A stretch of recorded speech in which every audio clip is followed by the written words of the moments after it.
करते हैं बिस्मिल्लाहिर्रहमानिर्रहीम। रब्बिश इश्रह ली सदरी व यस्सिर ली अमरी वहलुल उक़्दतम मिन लिसानी यफ़क़हू क़ौली। हम लोग कल जो देख रहे थे, हम ये एक टैक्स का फॉर्मूला देख रहे थे कि इसमें टैक्स की कैलकुलेशन कैसे होती है। इसी को मैं दोबारा रिपीट कर रहा हूँ आपके सामने, एक दो बार और भी करूंगा ताकि आप लोगों को ये जहन नशीन हो जाए। सबसे पहले हमारे पास होती है ग्रॉस इनकम। ग्रॉस इनकम में हम माइनस करते हैं एडजस्टमेंट्स, बल्कि हम इसको इस तरह करते हैं। ग्रॉस इनकम में हम माइनस करते हैं एडजस्टमेंट, और एडजस्टमेंट के बाद हम आ जाते हैं एडजस्टेड ग्रॉस इनकम, एजीआई पे। उसमें से हम माइनस करते हैं स्टैंडर्ड डिडक्शन या आइटमाइज डिडक्शन। अगर तो स्टैंडर्ड डिडक्शन होती है तो वो हमारे पास आईआरएस की तरफ से हर साल एक नया रेट निकलता है। डिपेंड करता है कि फाइलिंग का स्टेटस कौन सा है। अगर सिंगल है तो 13,000 समथिंग का था लास्ट ईयर, और मैरिज फाइलिंग जॉइंटली होता 27,000 समथिंग था। इस तरह हेड ऑफ हाउस होल्ड है, उनका कोई 15,000 के 18,000 था। इस तरह कुछ करके रेट उनका चल रहा हो। या हम आइटमाइज डिडक्शन माइनस करते हैं। उसके बाद हम आ जाते हैं क्यूब टैक्सेबल इनकम बिफोर क्यूबीआई। क्यूबीआई जो है बेसिकली होती है क्वालिफाइड बिजनेस इनकम। अगर आप बिजनेस कर रहे हैं तो फिर आपको एडिशनल क्वालिफाइड बिजनेस इनकम की डिडक्शन मिलती है, जो कि 20% ऑफ क्यूबीआई होता है। ये इंशाल्लाह हम डिटेल पढ़ेंगे। उसका पूरा एक फॉर्मूला है, सारा आपको मैं साथ शेयर करूंगा। उसके बाद हम आ जाते हैं टैक्सेबल इनकम के ऊपर। तो टैक्सेबल इनकम के ऊपर आपका जो टैक्स स्लैब बन रही होती है, जो मैंने आपको कल दिखाई भी थी, उसके ऊपर आपका टैक्स का रेट अप्लाई होता है। उस टैक्स रेट में आपका माइनस होता है एडवांस टैक्सेस जो आपने पेमेंट ऑलरेडी की होती हैं, चाहे वो विद होल्डिंग में हो या वो एस्टिमेटेड टैक्स की सूरत में हो, या आपको क्रेडिट दिए जा रहे होते हैं मुख्तलिफ किस्म के, जो कि हमने कल देखे थे। जैसे चाइल्ड टैक्स क्रेडिट होता है, प्रीमियम टैक्स क्रेडिट होता है, अर्न इनकम टैक्स क्रेडिट होता है। ये आपको क्रेडिट माइनस कर दिए जाते हैं। ये भी हम इन डिटेल इंशाल्लाह आगे वन बाय वन पढ़ेंगे। और अगर आप विजिट कर रहे होते हैं तो आपको यहाँ पे self employment tax additional add होता है अदर टैक्सेस की मद में। और आपका फिर जो नेट निकलता है, या तो टैक्स ड्यू निकलता है या रिफंड निकल आता है। फिर हमने इसमें देखा था कि जो ग्रॉस इनकम है, ग्रॉस इनकम किससे बनता है। ग्रॉस इनकम में आपकी वेजेस होती हैं। अगर आपने कहीं कोई सेविंग अकाउंट खोला हुआ है, उस पर आपको कोई इंटरेस्ट इनकम आई है, तो वो आपका इसका पार्ट है। अगर आपने किसी कहीं कोई शेयर्स लिए हुए हैं वहाँ पे कोई किसी कंपनी में, और आपको डिविडेंड आ रहा है, तो 1099 डीआईबी उसका फॉर्म होता है, वो आपको मिलता है, वो आप वहाँ पे ऐड करते हैं। अगर आपको कोई स्टेट की तरफ से कोई रिफंड आया है, या आपको कोई एलिमनी आई है, जो एलिमनी खैर अभी पार्ट नहीं रहा, इसलिए इसमें स्टैटिक लगाया हुआ है। बिजनेस इनकम है, यानी कि आपने कोई सोल प्रोप्राइटर या सिंगल मेंबर एलएलसी की मद में कोई बिजनेस किया है, ठीक है, तो उसका प्रॉफिट लॉस अकाउंट जो आपने बनाया है, उसका जो नेट प्रॉफिट है वो यहाँ पे आ रहा हो। कोई कैपिटल गेन लॉस है, कोई घर शहर बेचा है, वहां पे जो कुछ गेन आया है वो आप इसमें दे रहे आते हैं। आपका आईआरए इनकम है, बेसिकली जिस तरह मैंने आपको बताया था कि आईआरए क्या होता है। ये जिस तरह पाकिस्तान में अगर आप देखें तो स्टेट लाइफ एक किसकी एग्जाम्पल हो सकती है कि आपने कोई पॉलिसी ली हुई है। ये होता है इंडिविजुअल रिटायरमेंट अकाउंट। तो आपको जब वो इकट्ठा होके मिलता है, तो वो आपका सारा आईआर इनकम होता है। और जो आप कंट्रीब्यूशन कर रहे होते हो, प्रीमियम भर रहे होते हो, वो आपका एडजस्टमेंट में माइनस होता है। तो अगर आप नीचे वाले देखें एडजस्टमेंट के सेक्शन में, जो एजुकेटर एक्सपेंसेस के नीचे जो आप कंट्रीब्यूशन कर रहे हैं, वो आप यहाँ पे माइनस कर सकते हैं। और जब आपको इकट्ठा एक बार मिल जाता है, तो वो आपकी इनकम का पार्ट होता है। यहाँ पे आईआरए में एक और आईआरए होता है, जो कि होता है रूट के आता है। ये ट्रेडिशनल आईआरए होता है। रूट आईआरए में ये होता है, ना आप माइनस करते हो, ना आप उसके एडजस्टमेंट लेते हो, और ना आप उसको इनकम का पार्ट बनाते हो। तो अगर आप उसको आपके एडजस्टमेंट लोगे, तो फिर वो आपकी इनकम बनेगी जब आपको इकट्ठा मिलेगा, क्योंकि आप अभी उसके ऊपर आप माइनस कर रहे हो उसकी इनकम से। तो ऑब्वियसली जब भी आप माइनस कर रहे हो, तो बाद में वो आपकी इनकम की तरफ वर्क की जाएगी जब आपको ऐड बैक करोगे।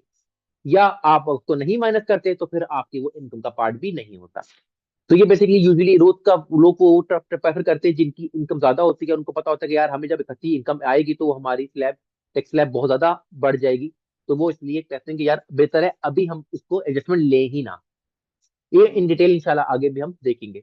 उसके बाद पेंशन एन्युटी कोई आ रही है, कोई रेंटल इनकम आ रही है, कोई आपका K1 आया है। K1 का मैंने को बताया था कि जो आपकी ये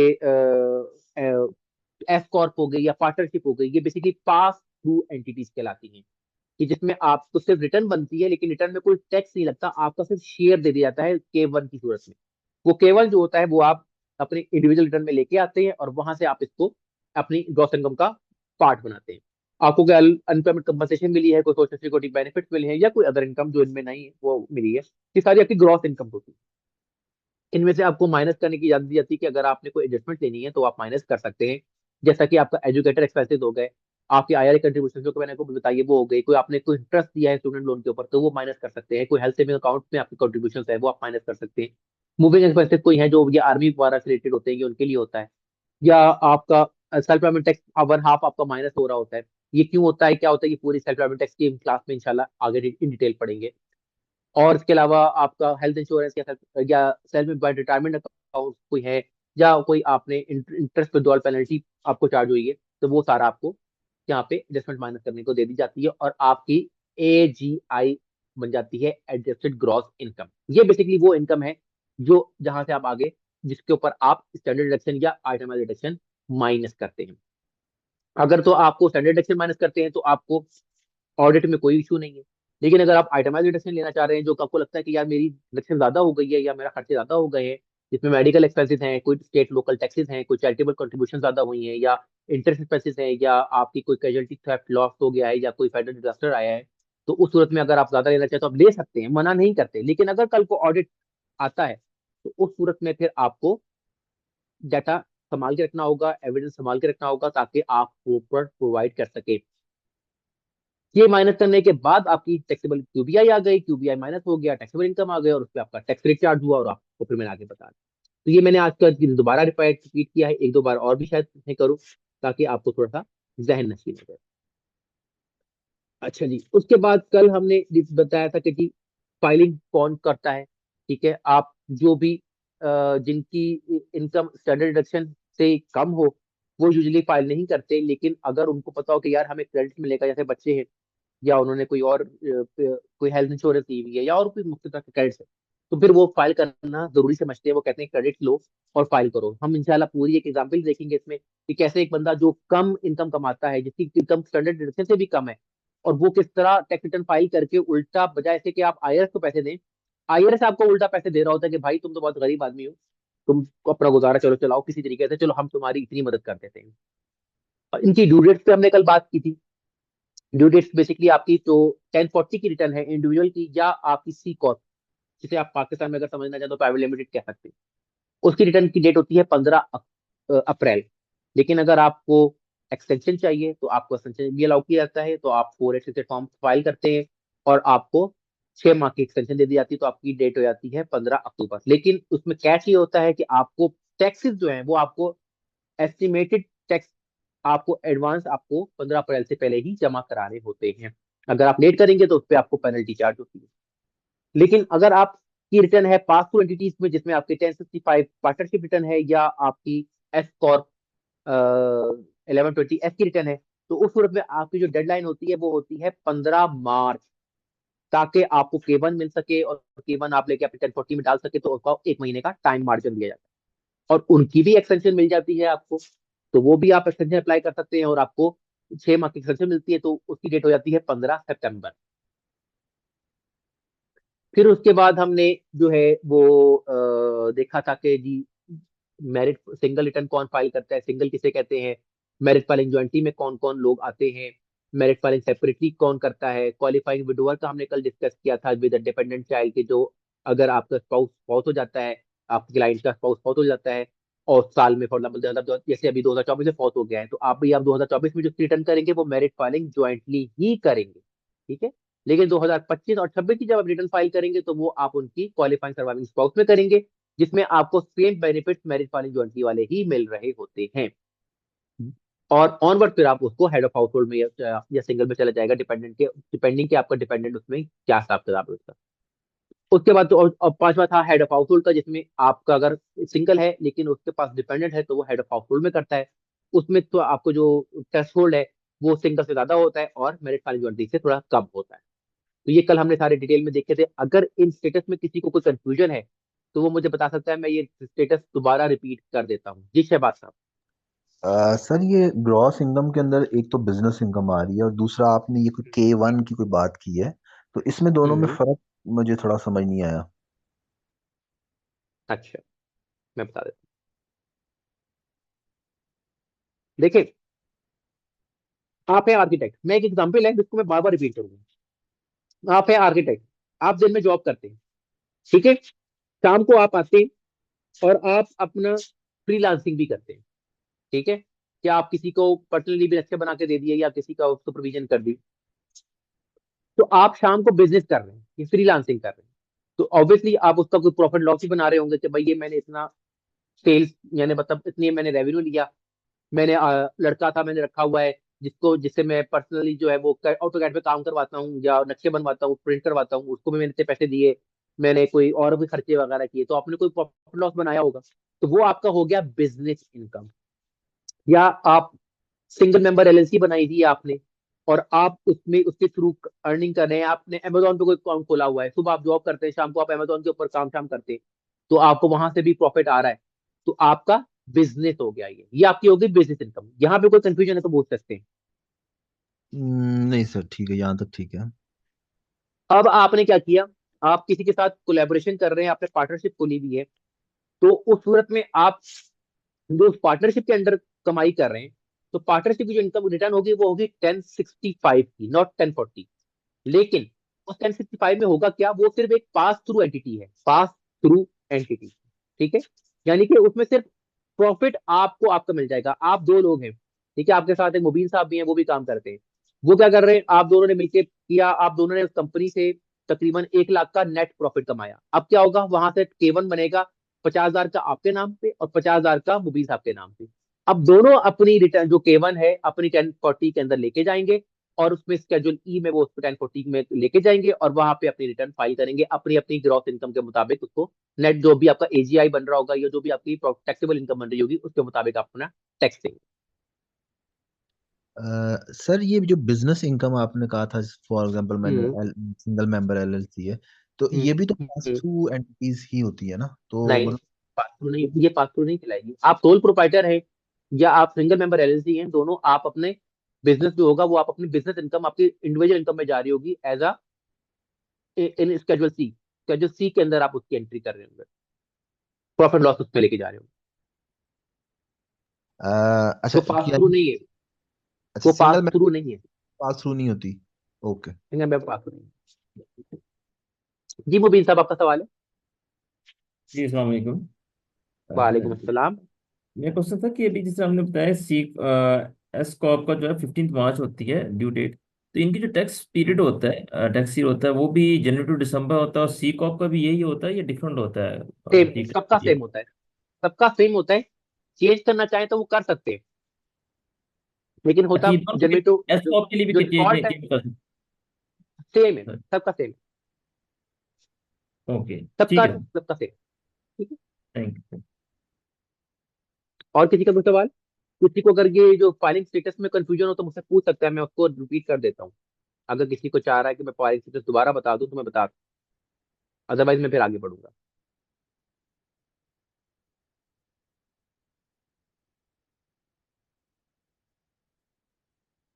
आगे बढ़ते हैं। अच्छा, फिर उसके बाद हमने डिस्कस किया था कल का कि जी फाइल रिटर्न फाइल करने के क्या फवाइद हैं। एक तो मैंने आपको बताया था कि जी अगर आपने ज्यादा टैक्स पे कर दिया है और आपका रिफंड बनता है, या आपको क्रेडिट्स मिल गए हैं और आपका रिफंड बनता है, तो आईआरएस आपको पेमेंट वापस कर देता है, वो अपने पास नहीं रखता।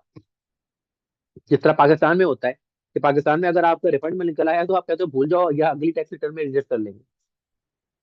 अदरवाइज अगर आपने जहमत की मंगवाने की तो वो आपका ऑडिट खोल देते हैं, तो आप कहते हो भाई से बेहतर है कि जान छुड़ाओ, नहीं बख्श दो पैसे। लेकिन हाँ, आईआरएस में ये सीन नहीं है, अगर वो आपके पैसे आपकी तरफ बनते हैं तो वो आपको माफ नहीं करेंगे, और अगर उनकी तरफ बनते हैं तो अपने पास नहीं रखते, वो आपको आपके पैसे पहुंचा दें।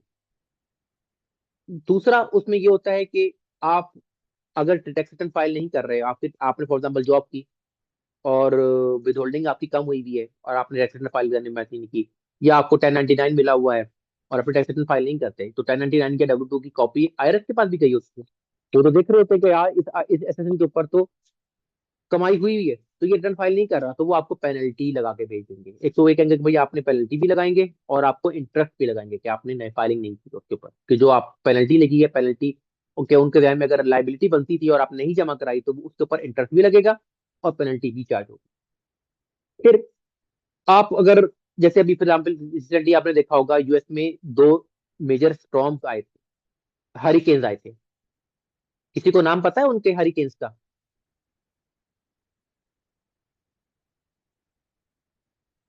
खैर ये आउट ऑफ कॉन्टेक्स्ट है वैसे भी। एक का नाम था हेलिन और एक का नाम था मिल्टन। ये दो हरिकेन्स आए थे। तो वहां पे लोगों ने लोन्स अप्लाई किए थे। एसबीए वहां पे एक होता है जो आपको ये शॉर्ट टर्म लोन देता है स्मॉल बिजनेस वालों को। तो उनके लोन्स अप्लाई किए थे। उन लोन्स में जितने भी थे ना वो अप्लाई करके गए थे ना, वो जो भी वहां पे लॉगिन बनाते थे उनकी पहली रिक्वायरमेंट क्या होती थी, भाई टैक्स रिटर्न होनी चाहिए लास्ट 3 ईयर्स की आपके पास। अगर आपके पास लास्ट 3 ईयर्स की टैक्स रिटर्न नहीं है अपनी और बिजनेस की, तो आपको लोन नहीं मिल सकता, आप अप्लाई ही नहीं कर सकते। लोन मिलना मिलने की तो बात की बात है, आप अप्लाई ही नहीं कर सकते। तो इसी तरह अगर आप किसी और बैंक से लोन अप्लाई करना चाहते हैं तो भी आपसे आपकी टैक्स रिटर्न मांगते हैं, ठीक है। वहां पे आपको दो ही चीजें मांगी जाती हैं लोन अप्लाई करते वक्त। एक आपसे पर्सनल फाइनेंशियल मांगे जाते हैं, पीएफएस जिसे कहते हैं, पर्सनल फाइनेंशियल स्टेटमेंट। और दूसरा आपसे टैक्स रिटर्न मांगी जाती है। तो अगर आपके पास टैक्स रिटर्न है तो ही आपको लोन मिलेगा। फिर उसके बाद वहां पे सोशल सिक्योरिटी बेनिफिट्स होते हैं, ठीक है, जो आपको मिल रहे होते हैं। तो वो अगर आप टैक्स रिटर्न फाइल नहीं करते तो फिर आपको वो भी नहीं मिलते। और ऑब्वियसली जो दो बाकी नेक्स्ट टू है कि जी get an accurate picture of your income. Obviously अगर एक बंदा रिटर्न फाइल करेगा तो उसको पता लग जाएगा भाई मैंने सैलरी से कितना कमाया, बिजनेस से कितना कमाया। अगर एक बंदा जहमत ही नहीं करता टैक्स रिटर्न फाइल करने की तो वो डाटा भी कंपाइल नहीं करेगा। वो नहीं देखेगा अभी प्रॉफिट लॉस अकाउंट बनाना है नहीं बनाना है, वो नहीं जहमत करेगा इतनी, वो कहेगा बस कमाई जाओ खाई जाओ।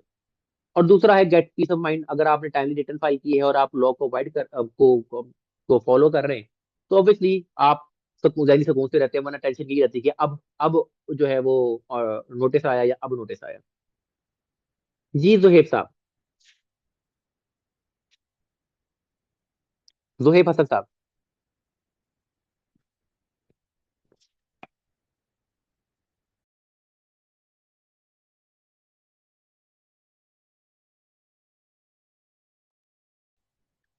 आगे बढ़ते हैं।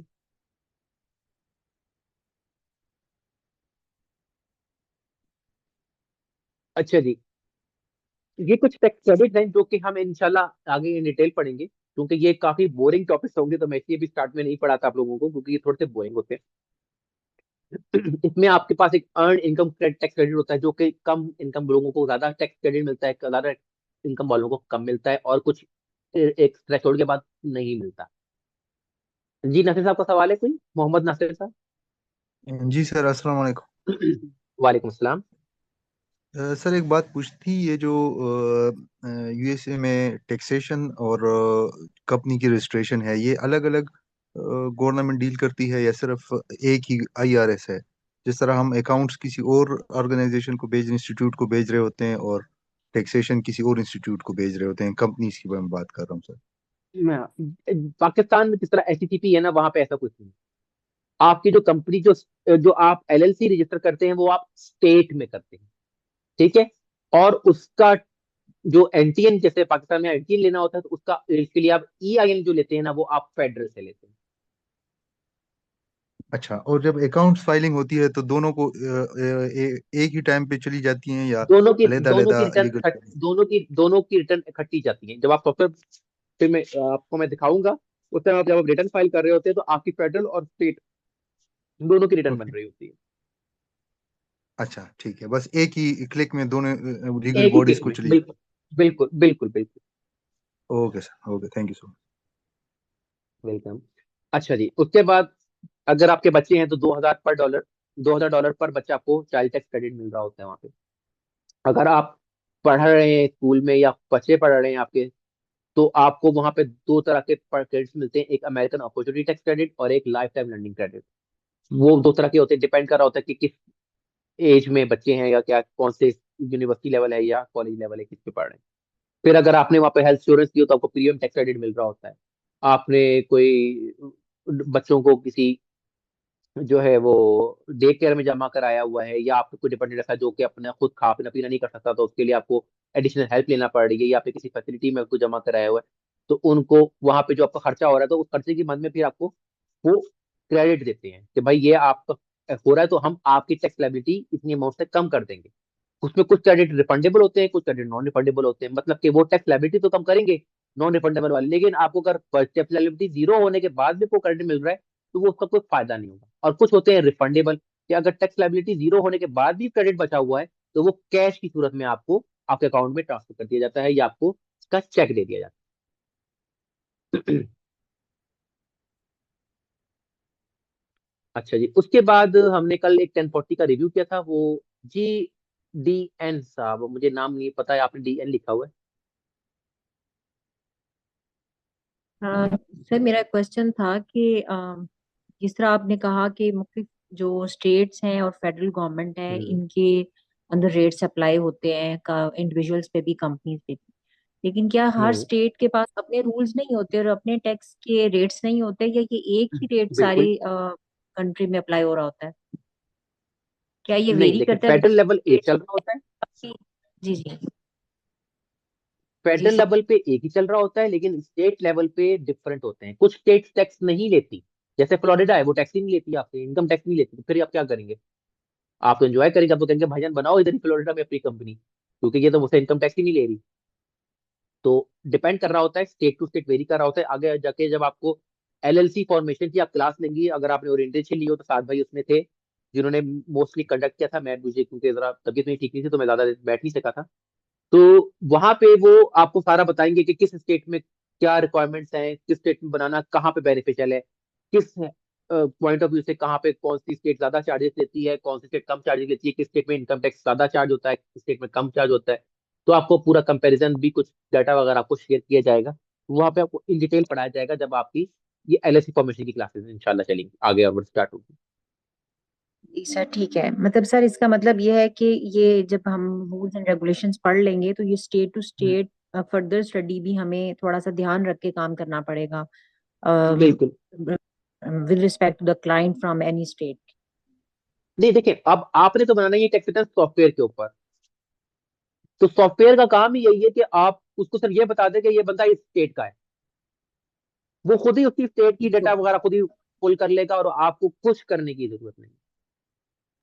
अभी ठीक है इंशाल्लाह सर। हम जब नेक्स्ट क्लास में हम एक रिटर्न बना के देखेंगे, तो मैं आपको उसमें दिखाऊंगा, बल्कि अगर ना भी दिखाऊं तो मुझे आपने रिमाइंड कराना है कि देखिए स्टेट की रिटर्न आपने नहीं दिखाई, तो मैं आपको स्टेट की रिटर्न भी दिखाऊंगा उसके अंदर, कि स्टेट की रिटर्न कैसे बन रही है। जैसे जैसे फेडरल की बनती जा रही है, तो स्टेट की भी साथ में बनती जा रही है। ठीक है। Okay sir, thank well welcome. Malik साहब ने हाथ खड़ा किया था, अगर सवाल करना चाहते हैं तो कर सकते हैं, बस फिर मैं आगे बढ़ूँ। सर मैंने बस यही पूछना था, आपने उसका जवाब खुद ही दे दिया कि एलएलसी फॉर्मेशन का जो हमारा है इसके अंदर इंक्लूड है ना, कोर्स के अंदर हम सीखेंगे वो या नहीं जी सीखेंगे, जी, तो आपने बिल्कुल बता बिल्कुल दिया। इंक्लूड है, ये एड ऑन बोनस है आपके लिए ना, जी जिसमें आपको तीन चार चीजें बताई जाएंगी कि एलएलसी कैसे बनाई जाती है। जी आपके पास एक स्किल आ जाएगा कि आप किसी से भी $200 $300 लेके आप एलएलसी बना के दे सकते हो। आईटीआईएन कैसे लिया जाता है, ईआईएन नंबर कैसे अप्लाई किया जाता है, उसका हम्म, ये आपके पास एडिशनल स्किल होगा, ताकि कल को आपको क्लाइंट मिलते हैं, कोई बंदा कहता है यार ये टैक्स रिटर्न वाला काम बड़ा फटीक वाला है, मैं इतना नहीं कमा सकता, हाँ मैं शाम को बैठ के कोई 2 1 घंटे लगा के कोई कमाई करना चाहता हूँ, तो आपको कहता हूँ ठीक, कोई बात नहीं, आप ईआईएन बनाओ, एलएलसी बनाओ, आईटीआईएन लोगों को बना के दो। उसमें ये होगा कि आपको मार्जिन भी बच रहा होगा, और जाहिर बात है जिसका आप आईटीआईएन या ईआईएन बनाएंगे या एलएलसी बना के देंगे, तो ऑब्वियसली उसे टैक्स रिटर्न भी बनानी होगी, तो वो भी आप कर रहे होंगे। और अगर आप नहीं भी करना चाह रहे होगे, तो आप अपने किसी दोस्त या किसी बैचमेट या किसी कोलीग से आप बात कर लो कि यार मेरे पास बंदा आता है जिसको मैंने कंपनियां बना के देता हूँ, टैक्स रिटर्न भी मेरे पास आती है बनाने को, मैं तुम्हें फॉरवर्ड करूंगा, हमारे साथ हम प्रॉफिट शेयरिंग कर लेते हैं। वो कहेगा 100 बिस्मिल्लाह, आती आमदनी को कौन रोक मना करता है। तो जी आप सर, इस तरह भी कर सकते हैं। ठीक है। अच्छा जी, थैंक यू उसके सर। बाद हम, वेलकम, अब हम देखते हैं थोड़े से फॉर्म्स के, जो फॉर्म्स हमारे पास क्या तरह तरह के होते हैं। एक तो होता है हमारे पास फॉर्म 1040, जो कि इंडिविजुअल की टैक्स रिटर्न होता है, जिसमें हम उसकी इनकम सारी रिपोर्ट करते हैं, और उसके ऊपर उसकी टैक्स लायबिलिटी बन के आ जाती है, और या रिफंड बन के आ जाता है। एक होता है 1040 SR, वो बेसिकली होता है 1040 ही है। ये बेसिकली अगर आप का कोई क्लाइंट जो है वो 65 या उससे ऊपर है, तो वो ऑटोमेटिकली आपका जो सॉफ्टवेयर होगा ना, वो 1040 SR का फॉर्म बनाना शुरू कर देगा। उसमें होता सेम एस एन 40 के, बस जरा बड़ा बड़ा लिखा होता है, जरा पढ़ने के काबिल होता है, क्योंकि वो लोग थोड़े से जो एजेड लोग होते हैं, तो नजर का मसला भी हो सकता है, तो इसलिए वो एसआर बनाते हैं। तो इसी तरह अगर कोई साहब है जो कि काम तो यूएस में कर रहे हैं, उन्होंने कोई एलएलसी खोली हुई है, सिंगल मेंबर एलएलसी खोली हुई है, तो वो अगर काम कर रहे हैं यूएस में किसी एंटिटी के नाम पे, अगर फ्रीलांसिंग कर रहे हैं फिर नहीं, फ्रीलांसिंग में जरूरत नहीं है। हाँ, अगर उन्होंने कोई बाहर वहां पे एंटिटी खोली हुई है, या वहां पे उनके कोई घर शहर है जिनकी वो ओनरशिप उनके पास है, जो हाँ से उनको रेंट आता है, तो उस सूरत में उनको 1040 नॉन रेजिडेंट एनआर फाइल करना होता है। अपनी इनकम का 1040 एनआर फाइल करते हैं, 1040 एनआर के ऊपर रिटर्न फाइल करते हैं। उसमें ड्रॉबैक ये है कि उसमें आपको क्रेडिट्स नहीं मिलते, उसमें आपको खैर सेल्फ एम्प्लॉयमेंट टैक्स भी हिट नहीं होता, लेकिन आपको क्रेडिट भी नहीं मिलते, आपको स्टैंडर्ड डिडक्शन भी नहीं मिलती, सुखी सुखी इनकम, सूखा सूखा टैक्स, दैट्स ऑल। फिर अगर आपने रिटर्न डाली और रिटर्न में से कोई एंट्री करना भूल गए, कोई गलती हो गई, कोई प्लस माइनस, कोई मिस्टेक हो गई, तो आप अगर रिपीट करना चाहते हैं तो आप लास्ट 3 इयर्स की रिटर्न रिपीट कर सकते हैं। उसको कहते हैं 1040X। तो अगर आप कोई रिटर्न अमेंड कर रहे होंगे तो अमेंडमेंट रिटर्न का जो फॉर्म का नाम आएगा वो 1040X होगा, वो सेम एज 1040 ही होगा। बस फर्क इतना होगा, उसमें एक पेज ऐड हो जाएगा जिसमें बताना होता है कि भाई आप ये रिटर्न अमेंड क्यों कर रहे हैं। आप बता सकते हैं भाई मुझे 1099 नहीं मिला था उस वक्त, तो मैंने ऐड नहीं किया या मैं करना भूल गया, या W2 मेरा जो था वो मुझे एम्प्लॉयर ने बाद में करेक्ट करके दिया है, उसने चेंजेस किए हैं कुछ, तो मेरा W2 गलत एंटर डाल दिया था तो करेक्ट करके उसने दोबारा दिया है, तो इसलिए मुझे दोबारा रिटर्न फाइल करना पड़ रही है। या मेरा प्रॉफिट लॉस अकाउंट में गलती हो गई थी, मैं कुछ एक्सपेंसेस ऐड करना भूल गया था, डेप्रिसिएशन डालना भूल गया था, कुछ भी मतलब आपको, तो आप रीजन जो अकॉर्डिंगली होती है वो आप मेंशन कर सकते हैं। इसके अलावा ऐसा भी हुआ है कि क्रेडिट्स, जैसे अभी हुआ यह था कि जो कोविड आया था, तो कोविड के दिनों में कुछ लोगों को था कि भाई जो लोग बिजनेस कर रहे होते थे वो लोग बंद हो गए थे या किसी वजह से नहीं जा सके ऑफिस अपने, या अपने काम पे, या किसी अपने घर वाले की वजह की बीमारी कैसे नहीं जा सके, या अपनी बीमारी कैसे नहीं जा सके, तो उन्होंने उनको कुछ क्रेडिट इशू किए थे कि भाई आप पर डे के हिसाब से जो अपनी अपनी रिटर्न फाइल की हुई है ना, उसके पर डे पे आप हमसे क्रेडिट ले लो। तो उन्होंने उस वक्त भी अपनी रिटर्न रिवाइज की थी, 2020 और 21 रिटर्न रिवाइज की गई थी। तो उस वक्त भी आप कर सकते हो कि कोई ऐसा स्कीम निकल आती है जिसमें आप बैक डेटेड पे जाके अपनी रिवाइज करना चाहो और स्कीम से फायदा उठाना चाहो तो आप कर सकते हो। फिर सबसे पहले आता है आपका रिटर्न के अंदर स्केजुअल ए। स्केजुअल ए में बेसिकली आइटमाइज डिडक्शन सारी डिस्कस होती है, ये देखते हैं, ये आपकी आइटमाइज डिडक्शन आ रही है ना, ये सारी की सारी आपकी स्केजुअल ए में जा रही है।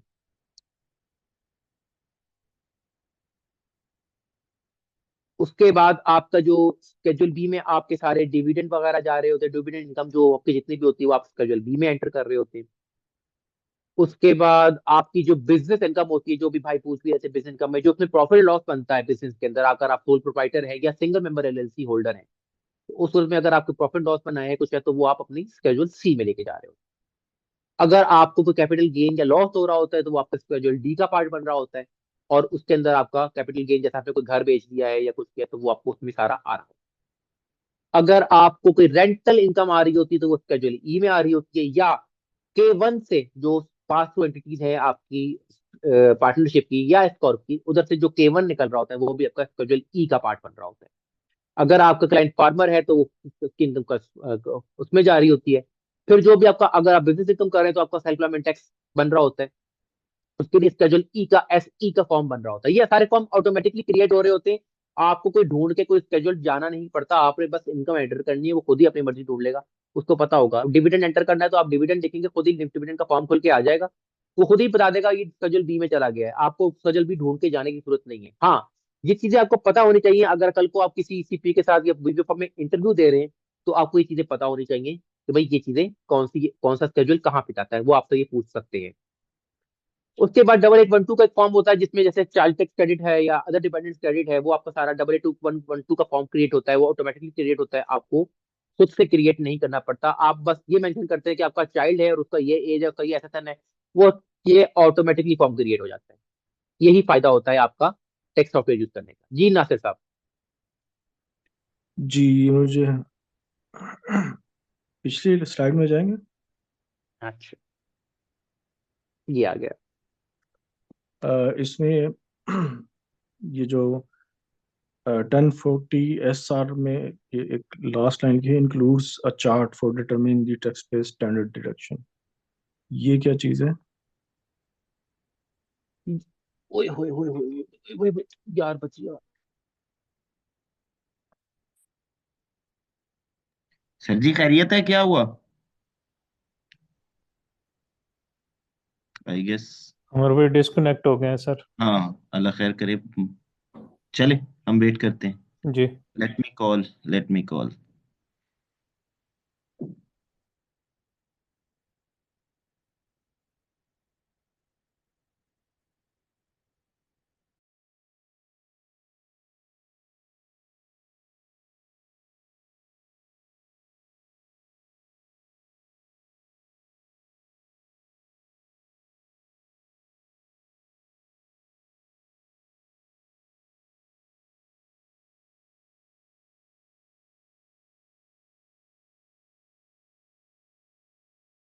ये तो पासवर्ड तो नहीं लगा।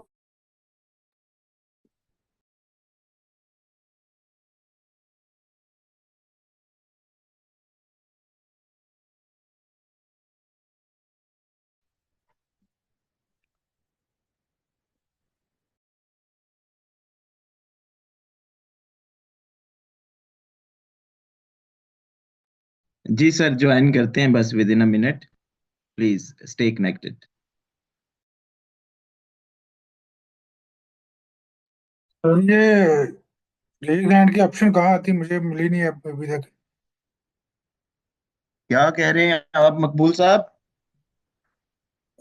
हैंड रेज की जो ऑप्शन है मुझे मिली नहीं, कहाँ थी। सॉरी, मैं आप समझ नहीं पाया। हैंड रेज की जो ऑप्शन है। अच्छा, हैंड रेज की ऑप्शन। अच्छा, ये एक आप देखें नीचे स्लाइड जो आ रही है ना, सबसे नीचे बॉटम लाइन, इसके ऊपर आपको ऑप्शन नजर आ रहे हैं, ऑडियो, वीडियो, पार्टिसिपेंट, चैट। इसके बाद आके रिएक्ट का एक टैब आ रहा है, रिएक्ट, दिल वाला निशान बना हुआ है। जी बिल्कुल आ रही है। इस, इसके ऊपर क्लिक करें। जी इसमें आ आपकी इसमें आपकी आ रही होगी, नहीं तो उसके साथ रेज हैंड का ऑप्शन बाय डिफॉल्ट भी इस वाली आईडी के अंदर है। गई, जी आ गया आ आई गया। डोंट नो आपको शो हो रहा है या नहीं। जी शो हो गया, थैंक यू। जी जी, ठीक है, थैंक यू। आमिर साहब, मुझे वो नेट पे बंद हो गया था, तो जरा मुझे दोबारा वो होस्टिंग राइट्स दीजिएगा ताकि मैं फिर स्लाइड शेयर कर सकूं। Thank you. डन। अच्छा, जज़ाकल्लाह। अच्छा, वो सवाल भाई ने पूछा था कि 1040 दी एसआर में एक ये जो लाइन लिखी हुई है जी जी कि printed using a larger font and include the chart for determining the tax payer standard deduction. ठीक है, ये लीजिए जी, ये आपके सामने मैं खोलने लगा हूँ 1040 एसआर का फॉर्म।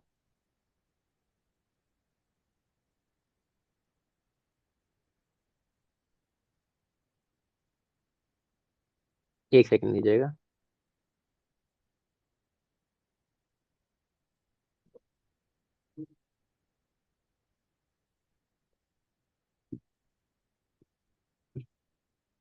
टेन फोर्टी एसआर, ये लीजिए।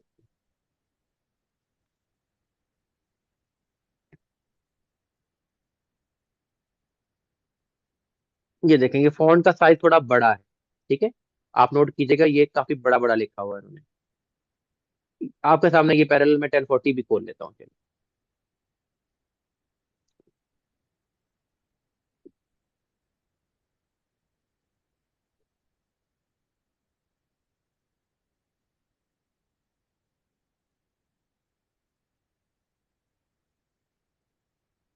ये देखें, ये 1040 और ये 1040 ऐसा। ये देखें, सेम मैंने पेज खोला हुआ है आपके सामने, देख रहे हैं फर्क? एक तो आपका ये फर्क। दूसरा, आप कह रहे थे कि इसमें कुछ टेबल्स ऐड होते हैं, तो ये देखें जी, ये आपका आ गया टेबल। ये इसमें टेबल भी जी, ऐड हुआ ये जस्ट रेफरेंस के लिए। है। हाँ हाँ, ठीक है, ये देखें, इसमें कोई टेबल ऐड नहीं हुआ हुआ, इसमें ऐड हुआ हुआ। ठीक हो गया। ठीक है, Alright, my second question is about 1040x to amend previous returns। इसमें हम कितने वो साल previous returns amend कर सकते हैं? Last 3 year. Okay, thank you. जी अजमल साहब। सॉरी सर, ये गलती से हुआ। Okay okay. नासिर साहब, आपको और किसी का हैंड, किसी का? अच्छा, ठीक हो, चलो आगे बढ़ते हैं हम। स्क्रीन शो हो रही है आपके सामने? जी सर। Thank you. अच्छा जी, उसके बाद जी हमारे पास स्केड्यूल सी आ गया, जिसमें हम प्रॉफिट एंड लॉस सारा सारा लेके चलते हैं। स्केड्यूल डी, ये तो बात हो गई थी सारी, ये स्केड्यूल हो गए थे बात। अच्छा जी, उसके बाद W2 फॉर्म क्या होता है? ये बात, सारे वो फॉर्म्स हैं जो आपको मोस्ट प्रोबेबली जिनसे आपका जो है वो ताल्लुक रहेगा, आपको बार बार किसी ना किसी तौर पे देखने को मिलेंगे। W2 फॉर्म जो है, ये क्या होता है जी? ये आपकी ऑफिशियल जो है ना, wage wage and tax statement होती है। ठीक है, आपको जो भी सैलरीज मिलती है ना, उसका, जिस तरह पाकिस्तान में अगर आपको ना किसी पास जाओ, कहो यार मुझे सैलरी का सर्टिफिकेट दे दो। हर कोई अपनी डिफरेंट निकालेगा, कोई हॉरिजॉन्टल निकाले, मतलब लैंडस्केप में निकालेगा, कोई आपको जो है वो पोर्ट्रेट में निकाल के देगा, किसी में बॉक्स कहीं पर बना होगा, किसी में नाम लिखा होगा, किसी में डेट लिखी होगी, किसी में नहीं लिखी होगी, किसी में सिर्फ नाम और विदहोल्डिंग डाल के दे देंगे। कोई स्टैंडर्ड फॉर्मेट नहीं है। लेकिन वहां पे ऐसा नहीं है, वहां पे 20 बॉक्सेस होते हैं। W2 का मैं आपको पूरा एक फॉर्मेट दिखाऊंगा अभी। उसमें पूरी बॉक्सेस होते हैं, आपको उसमें सारा डिटेल लिखा होता है कि आपकी कितनी सैलरी है, कितनी नहीं है, कहाँ पे आपने कितना कितना आपका क्या क्या डिडक्शन की गई है। बल्कि मैं आपके साथ अभी अभी खोल ही लेता हूँ, एक सेकंड में।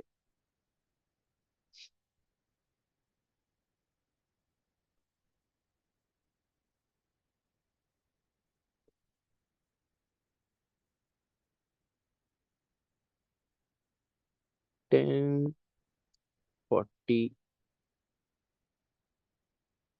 सॉरी W2 1040 लिखा हूँ।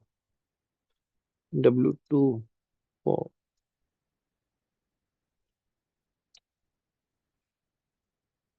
ये देखें जी, ये इमेजेस आ गए आपके सामने मुख्तलिफ किस्म के। हम कोई भी एक खोल लेते हैं, ये ले लो, बल्कि ये खोलते हैं, इसमें डाटा भी है।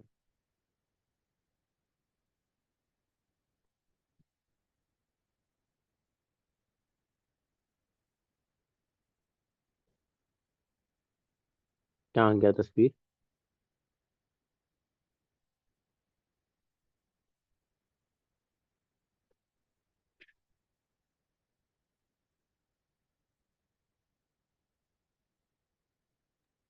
तो वो राइट साइड पे आ रही है, ऊपर जाए राइट साइड पे। ये राइट साइड। नहीं, ये वाली तो नहीं है, कोई और ले लेते हैं फिर।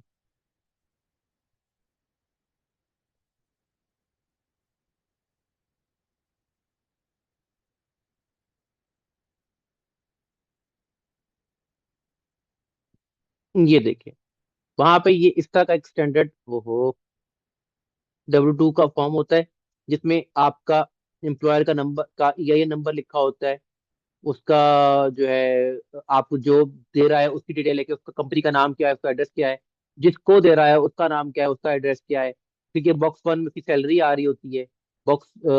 उसके बाद बॉक्स 2 में उसका फेडरल विद होल्डिंग आ गई है। बॉक्स 3 में दोबारा सोशल सिक्योरिटी वेजेस अगर डिफरेंट हो बॉक्स 1 से तो वो आ रही होती है। इसका डिफरेंस यूजली 12 बॉक्स 12 के साथ ताल्लुक होता है, जो डिफरेंस आ रहा होता है। वो फिर आगे उसकी सोशल सिक्योरिटी कितनी कटी है वो उसकी डिटेल आ रही होती है। बॉक्स 5 में आपके फिर वो मेडिकेयर से ताल्लुक होता है उसका, अगर डिफरेंट है तो वो यहाँ पे आ रही होती है। और उसके बाद उस बॉक्स में उसकी जितना मेडिकेयर कटा है वो आ रही होती है। तो आपका बॉक्स 2, बॉक्स 4 और बॉक्स 6 जो राइट हैंड साइड पे, ये बेसिक टोटल डिडक्शन हो रही होती है आपके बिहाफ। फिर उसके बाद आपके मुख्तलिफ और बॉक्सेस होते हैं जिसमें आपके और मुख्तलिफ कंपनसेशन मुख्तलिफ तरह की दी गई होती है, वो सारी मेंशन होती हैं। फिर ऑनवर्ड बॉक्स 15 से ऑनवर्ड जो है ना आपका जो है वो स्टेट के डाटा होता है। जैसे फॉर एग्जाम्पल देखिए, बॉक्स 15 में उसका स्टेट का नंबर आ गया, फिर ID दोबारा आ गई स्टेट की। उसके बाद 16 में बॉक्स में वही स्टेट वेजेस आ रही होती है कि अगर स्टेट और डिफरेंट है तो वो हम यहाँ पे पता कर सकता है। फिर स्टेट का इनकम टैक्स अगर कोई कटा हुआ है, जैसे 3,835 यहाँ कटा हुआ है, तो वो आपको मेंशन होता है।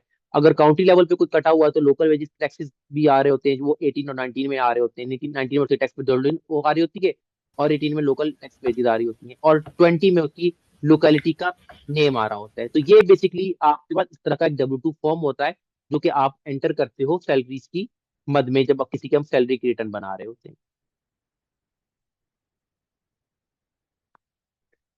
अच्छा जी।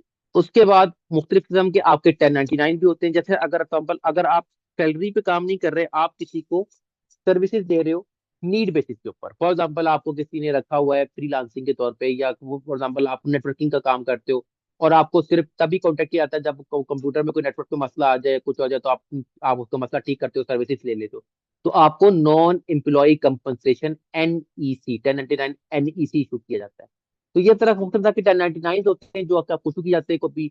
जैसे अगर आपने, जैसे मैंने अभी पहले आपको बताया, नॉन एम्प्लॉय कंपनसेशन क्या कीजिए, for reporting non employ compensation such as income earned as an independent contractor, freelancer और सेल्फ एम्प्लॉयड इंडिविजुअल। अगर आपने कोई मिसलिनियस इन्फॉर्मेशन की, तो आप हद में आपको कोई पेमेंट की जाती है, जैसे आपका रेंट हो गया, कोई रॉयल्टीज हो गई, प्राइजेस हो गए, तो वो आपको 1099 MISC की फॉर्म दिया जाता है। अगर आपको कोई जो है वो जो आपके ब्रोकर्स होते हैं जहाँ पे आपने ये स्टॉक एक्सचेंज वगैरह में कोई इन्वेस्टमेंट करते हैं, तो हमें आपको 1099 भी दिया जाता है।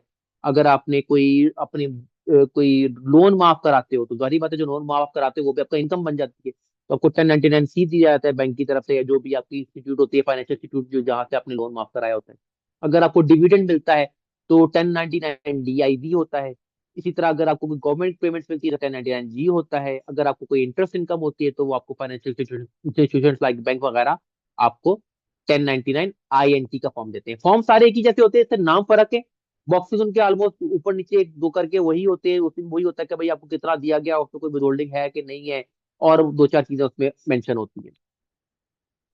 फिर इसी तरह अगर आपको अगर कोई क्लाइंट हो गए अमेजोन वाले, तो वो पेपाल के थ्रू काम कर रहे हो या कुछ और का के थ्रू, तो थर्ड पार्टी नेटवर्क के थ्रू जो ट्रांजेक्शन हो रही होती है तो 1099 के का एक फॉर्म में मिलता है आपको।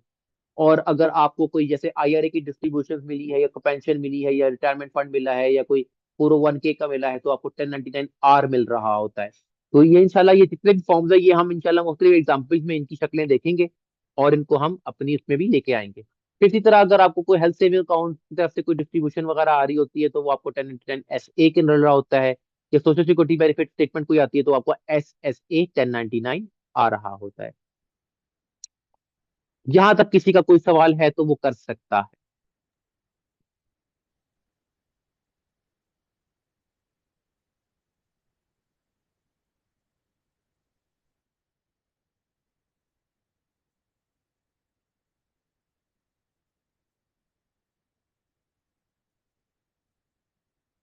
किसी का सवाल नहीं है? मैं जी पूछ सर, सकता हूँ? जी अच्छा एक सेकंड मेरा शायद मुझे स्क्रीन शो नहीं हो रही तभी वो हैंड, हाँ सॉरी। जी शहबाज बिना साहब।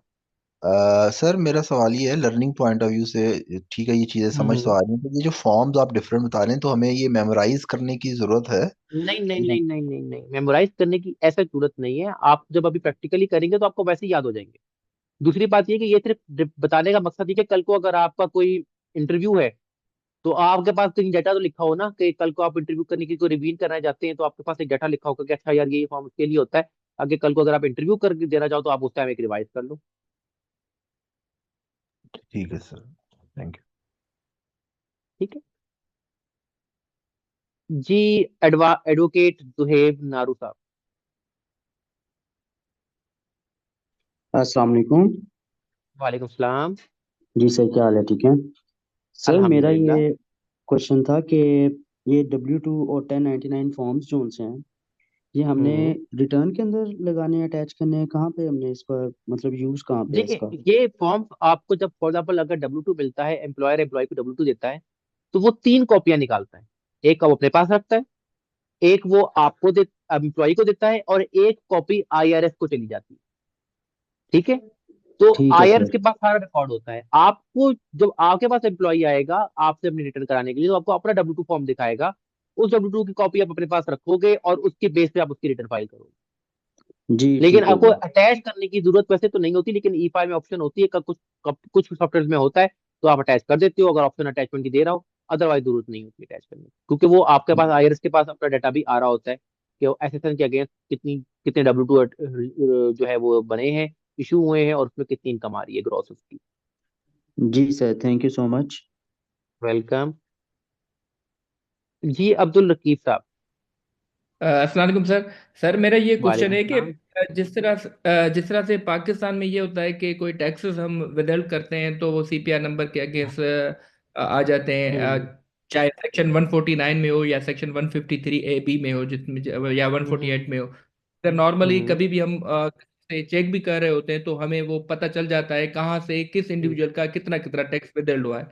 तो यहाँ पे ऐसा बिल्कुल। कोई सिस्टम नहीं है CPR का, ऐसा कोई चीज? देखिए आप जो बात कर रहे हैं ना कि जैसे फॉर एग्जाम्पल किसी का रिजल्ट हुआ है, तो वो क्या कर रहा होता है, वो IRS की वेबसाइट पे जाता है, अपना MIS का फॉर्म खोलता है, वहां से निकल के आता है। ऐसे ही है जी जी जहां तक तो बिल्कुल पता सर। लगता है कि क्या ये चीज 2 साल पहले थी, 2-3 साल पहले थी, या अभी की अभी आई है? जी सर, दो शुरू तीन से तो साल नहीं से थी आई हुई है। ना, ऐसे ही है ना, पहले तो नहीं थी ना। अच्छा, अब नहीं नहीं नहीं सर, होता नहीं पहले क्या है थी। कि वहां पे ये होता है कि अब वहां पे आपको जो भी विदहोल्ड करता है वो आपको एक स्टैंडर्ड फॉर्म दे रहा है। अगर किसी ने आपकी सैलरी पे विदहोल्डिंग की है तो उसने आपको W2 दे दिया। किसी ने आपका 1099 पे विदहोल्डिंग की है तो उसने आपको उसका 1099 दे दिया। अगर इंटरेस्ट की विदहोल्डिंग की है तो 1099 INT दे दिया। डिविडेंड पे विदहोल्डिंग की है तो 1099 DIV दे दिया, ताकि आपकी जो भी विदहोल्डिंग है आपके पास वो एक स्टैंडर्ड फॉर्म के ऊपर है, जिसकी एक कॉपी उसके पास है, एक कॉपी आईआरएस के पास है और एक कॉपी आपके पास है। तो तो आपके सर पास व्हाट डाटा तो आ अबाउट द गया ना। CPR number? सर वो जो वहां पे सीपीआर नंबर होता है वो वैलिड? वो नहीं नहीं, वो वहां पे ऐसा कोई सिस्टम नहीं है। बस जो जमा हुआ है तो अच्छा उनको अच्छा अच्छा ठीक। वो खुद ही वेरीफाई कर लेते हैं इसको। क्योंकि देखिए जो आपकी W2 की आपकी जो जमा ओके। हो रही है विद होल्डिंग, ठीक है, तो अब जिस तरह आप अगर हम्म पाकिस्तान में देखा होगा कि आप सेक्शन 165 की रिटर्न करते हैं क्वार्टरली, जिसमें आप बताते हैं कि जी मैंने इतनी हम्म बंदे की विदहोल्डिंग की है, इसी तरह वहां पे भी एम्प्लॉइज की जो विदहोल्डिंग जारी होती है वो 941 की फाइलिंग जारी होती है क्वार्टरली, कि आपने एम्प्लॉइज की जितनी विदहोल्डिंग की है वो आपकी जमा हो रही होती है। ईएफटीपीएस एक का पोर्टल होता है जहाँ पे आपकी सारी विदहोल्डिंग फेडरल की जमा हो रही होती है। ईएफटीपीएस आप लोग सर्च करके देखिएगा, तो वहां ओके। पे सारी विदहोल्डिंग जमा हो रही होती है। और उसमें जो है आपका, अब वही जो विदहोल्डिंग आप जमा करा देते हो उसकी आप रिटर्न फाइल करते हो 941 की, और उसमें आप मेंशन करते हो। अगर इनकेस ऐसी कोई एंटर हो जो आपने फॉर एग्जाम्पल आपने कह दिया कि मैंने तो जमा करा दिया लेकिन एक्चुअल में जमा नहीं हुई हुई, तो वो भी आपको आईआरएस वहां से पकड़ लेता है, क्योंकि आईआरएस के पास सारा रिकॉर्ड आपका आपके ईआईएन के थ्रू मेंटेन हो रहा होता है या एसएसएन के थ्रू मेंटेन हो रहा होता ओके सर ठीक, थैंक यू। है। अच्छा हेलो। है ना, मैं आपको भाई एक मिनट देता हूँ, मुझे वन बाय वन मैं सबको देता हूँ। जो है ना सवाल एडवोकेट साहब का, शुएब एडवोकेट साहब का जी मैसेज में आया हुआ है, स्लाइड पीडीएफ में मिलेंगी। बिल्कुल भाई, आपको हर क्लास के एंड पे आपके जो व्हाट्सएप ग्रुप होगा उसमें स्लाइड शेयर कर दी जाएंगी। मैं आपका जो कल का ग्रुप है उसमें भी मैं आपकी स्लाइड शेयर कर दूंगा, लेकिन ये जो वो ग्रुप वो होगा जिनकी पेमेंट हो जाती है तो उनका एक ग्रुप अलग से बन जाता है। जो डेमो वाला वर्जन है उस ग्रुप में नहीं होंगी। जो बैच 10 का प्रॉपर ग्रुप बना होगा एक्चुअल, जिसमें आपके जो लोग एनरोल हो गए हुए हैं उनके साथ वो शेयर हो जाएंगी।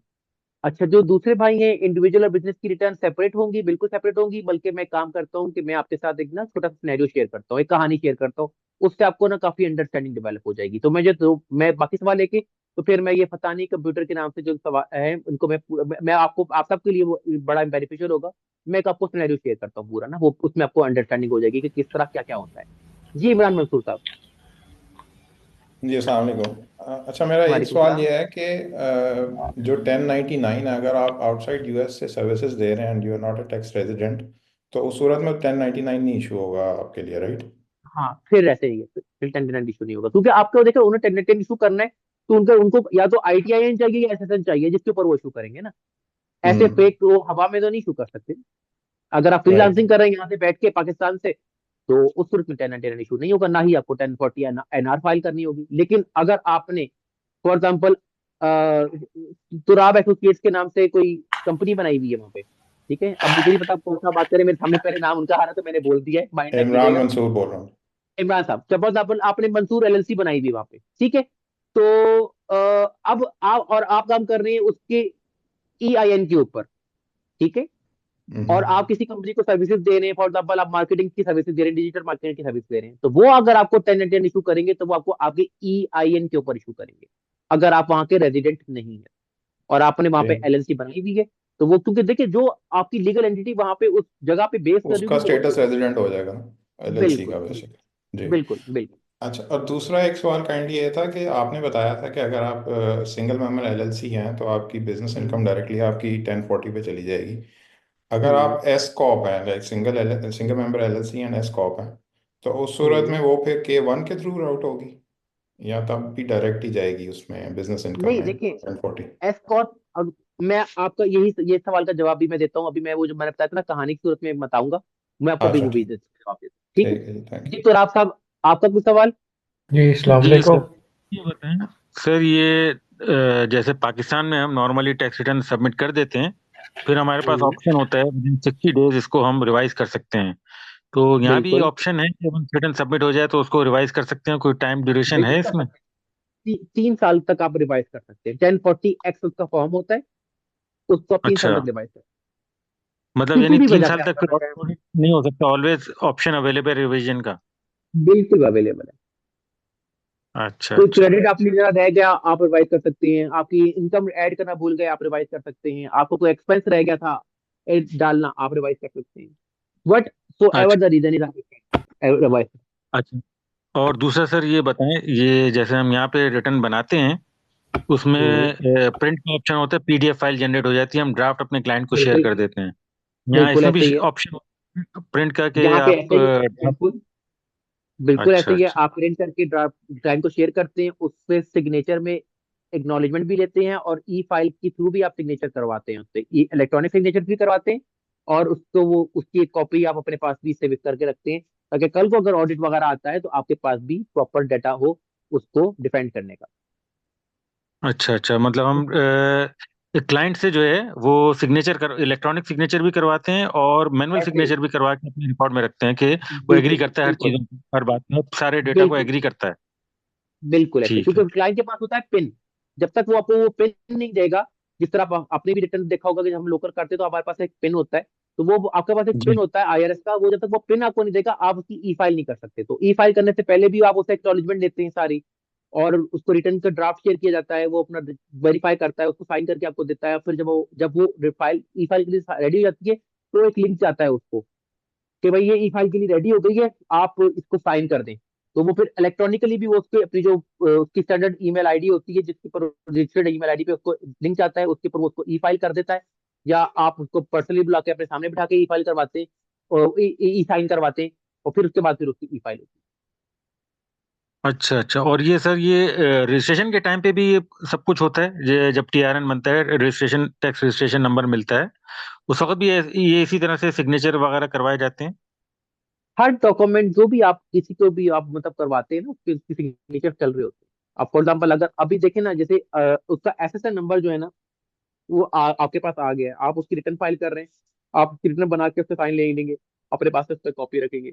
आपने उसकी कोई एलएलसी बनानी थी, तो एलएलसी का डाटा जो भी आपने उसने आपको दिया है, आप उसका एक ड्राफ्ट बना के या तो उससे कहेंगे भाई ईमेल के थ्रू मुझे भेजो ताकि मेरे पास रिकॉर्ड हो, या आप उसको कहेंगे भाई ये आपके सामने बैठा हुआ है, तो आप वो सारा डाटा लिखेंगे भाई आपने ये एलएलसी बनानी है, आपका ये नाम रखा है, आपका ये आईडी है, ये एसएसएन है, ये सारा कुछ है, उसके नीचे उसका साइन ले लेंगे, ताकि कल को वो ये कहे जी मैंने तो नाम की स्पेलिंग ये बताए थे, आपके लिए इश्यू नहीं होगा। ठीक। अगर आप जो है किसी की टैक्स रिटर्न बनाने लगे हैं, तो ऑर्गेनाइजर मैंने खैर आपको दिखाऊंगा, क्योंकि आप क्वेश्चनेयर या ऑर्गेनाइजर होता है वो आप उसके साथ बैठ के फिल करते हैं, या उसको बोलते हैं ये फिल करके आपको भेज दो, या आपके साथ बैठ के फिल करवा दो, और फिर उसके ऊपर एंड पे आप उससे साइन ले देते हैं, ताकि कल को वो ये ना कहे जी कि मैंने तो ये कहा था ये नहीं कहा। तो आपके पास हर चीज का प्रूफ होना चाहिए, ताकि कल को अगर वो क्लाइंट वो कर जाए तो आपके पास डिफेंड करने के लिए डॉक्यूमेंट। अच्छा अच्छा अच्छा, और सर जो जिस तरह से पाकिस्तान में प्रैक्टिशनर्स हैं, ये एफबीआर हम्म से रजिस्टर्ड होते हैं, तो वहाँ भी हम्म जो टैक्स अथॉरिटी है वो रजिस्ट्रेशन नंबर कोई देती है प्रैक्टिशनर्स जी को जी कि जी आप हमारे। जी। जी अगर आप टैक्स रिटर्न का रिटर्न प्रिपेयरर बनना चाहते हैं, तो उसके लिए आपको जी पीटीआईएन नंबर लेना होता है आईआरएस से, जो कि आप लेंगे अपने उसके थ्रू, पासपोर्ट के थ्रू। उसका मैंने कल भी वैसे एक छोटा सा समराइज जी सिस्टम हाँ, जी बताया हाँ, था, तो एंड जी पे जी बिल्कुल मैंने बताया था। तो आपके पास पासपोर्ट होना चाहिए, जिससे आप पीटीआई नंबर उनसे ले लेते हैं, तो फिर पीटीआई नंबर आपकी जब आप रिटर्न बनाएंगे तो उस रिटर्न के ऊपर वो पीटीआई नंबर मेंशन होता है, ताकि कल को अगर रिटर्न में कोई गलती है या कोई इशू है, तो वो आपको, अगर आपकी एंड से कोई गलती है तो फिर वो आपको जिम्मेदार ठहराते हैं, आपके ऊपर पेनल्टी डालते हैं, और अगर वो क्लाइंट के एंड पे गलती है तो फिर क्लाइंट को पेनल्टी डालते हैं। अच्छा अच्छा, ठीक है ठीक है, ठीक है सर, थैंक यू। जी मोहसिन साहब, आप कुछ कहना चाह रहे थे? हेलो। जी जी। अस्सलाम वालेकुम। वालेकुम सलाम। जी सर, क्या हाल है? ठीक है सर। मेरा एक अल्हम्दुलिल्लाह। एक क्वेश्चन ये था कि कल की और आज की क्लास में आप जो मुझे समझ आ रही है, आप एक ओवरव्यू दे रहे हैं में मतलब हम्म चीज़ों का, टॉपिक वाइज हम्म आप पहले थ्योरी करवाएंगे या सॉफ्टवेयर में साथ साथ चीज़ें क्लियर करवाएंगे? साथ साथ, जैसे एक टॉपिक साथ प्रैक्टिकल, एक टॉपिक साथ प्रैक्टिकल। अच्छा, तो नहीं जैसे थ्योरी है सर, जैसे ये सारे टैक्स हम्म क्रेडिट्स हैं या हम्म सारे एरियाज बारी बारी आप जिसमें आएंगे, तो हम्म प्रैक्टिकल एप्लीकेशन तो मतलब एंड पे जब हम ओवरऑल गो थ्रू हो जाएंगे फिर ही करने करने के काबिल होंगे ना। नहीं आप नहीं, कहने के साथ मुख्तलिफ साथ। मुख्तलिफ मुख्तलिफ सिनेरियो, जैसे फॉर एग्जांपल पहले आपको बताएंगे जी कि W2 की एक रिटर्न है वो कैसे बनेगी, ठीक है। फिर उसके ओके। बाद आपको दिखाऊंगा जी कि अच्छा एक बंदा बिजनेस करता है, अब वो उसे सैलरी छोड़ के बिजनेस काम शुरू कर दिया, अब क्या होगा? जी। अब उसने वो काम भी छोड़ दिया, अब उसने कहा कि मैंने घर रेंट पे दे दिया, मैं उससे कमाऊंगा, अब क्या होगा? अब उसमें क्या रिटर्न होगी? अच्छा जी उसका बच्चा भी है, तो अब उसका सिर्फ में क्या होगा? अच्छा वो बच्चे पढ़ाता भी है, अब क्या होगा? रिटर्न में क्या एडिशन फीचर आ जाएगा? अच्छा उसने 1095 हेल्थ सेविंग अकाउंट खोला हुआ है, अब क्या होगा? जी। अच्छा अब सिर्फ में आएगा, उसको जी आईआरए की पेमेंट आई है, अब क्या होगा, जी यहाँ पे एंट्री होगी, मैं हर जो टॉपिक पढ़ाऊंगा उसकी एंट्री करके दिखाऊंगा। ओके। सेकंड सर ये था कि जो क्या कहते हैं इसको, जो एक तो मतलब थ्योरी और प्रैक्टिकल ये सारा सॉफ्टवेयर पे हम्म रिटर्न फाइल करना हम्म हो गया।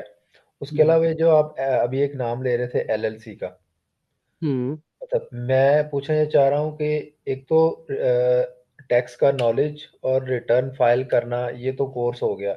इसके अलावा वो मेरे जहन में उस चीज़ का नाम नहीं आ रहा कि कोई कंपनी रजिस्टर करनी, करवा के देनी, या क्या कहते हैं इन सारे कामों को लैदा में क्या कहते हैं जो आप लोगों ने कोई नाम दिया एलएलसी, होगा। Company formation. कंपनी फॉर्मेशन और इससे रिलेटेड जो सारी चीज़ें हैं वो हम्म आप एंड एंड में हमें समझ मतलब करवाएंगे, या वो हिस्सा नहीं है हमारे कोर्स वो का। एंड में होगा, वो होगा, वो भी एंड में होगा। वो आपके साथ करवाया जाएगा, सारा करवाया जाएगा। वो आपको ये चीज तो आपको, आप ओरिएंटेशन में भी शायद नहीं थे, आपको नहीं दे, नहीं इसलिए आपको मैं नहीं शायद था, दिया मैं जाता। नहीं था, मैं नहीं हाँ, था। वो ये सारा ओरिएंटेशन में बताया गया, सब करवाया जाएगा। आप ओके ना ओरिएंटेशन की रिकॉर्डिंग ले लें, जी जिन्होंने आपको एनरोल किया है उनसे एनरोल लें, आपको उसको सारी इन्फॉर्मेशन मिल जाएगी। जी ठीक। ठीक है। और अच्छा, तीसरा मैं सर जी लेटेस्ट जी लेटेस्ट जी। बुक का मैंने पूछा था कि वो हमें कैसे बुक आपको जब आपको की पेमेंट्स वगैरह क्लियर हो जाएंगी तो आपके जो कोऑर्डिनेटर है वो आपको बुक शेयर कर देंगे आप। जी मेरी तो मैंने स्टार्ट में सारी पे कर दी है टोटल। जी हो हाँ, जाएगी आप उनसे मौसम कांटेक्ट कर साहब। लें, हो जाएगी, मौसम हो जाएगी। साहब, सर जी ओके टॉपिक को ओके आगे कैरी फॉरवर्ड करें sir. Okay sir, thank you जी सर। जी। हाँ, ये काफी इररेलेवेंट क्वेश्चनिंग हो रही है, प्लीज सॉरी स्टूडेंट्स सॉरी आप सॉरी। टॉपिक से रेलिवेंट रहें प्लीज। Thank you. अच्छा जी, मैं आप लोगों के साथ ना एक चीज पहले से एडवांस में कर देता हूँ, क्योंकि सवाल एक दो लोगों का आया है। मैं थोड़ा सा आप लोगों के साथ ना एक कहानी लेके चलता हूँ। मुझे एक सेकंड दीजिएगा, मैं स्लाइड खोल लूँ।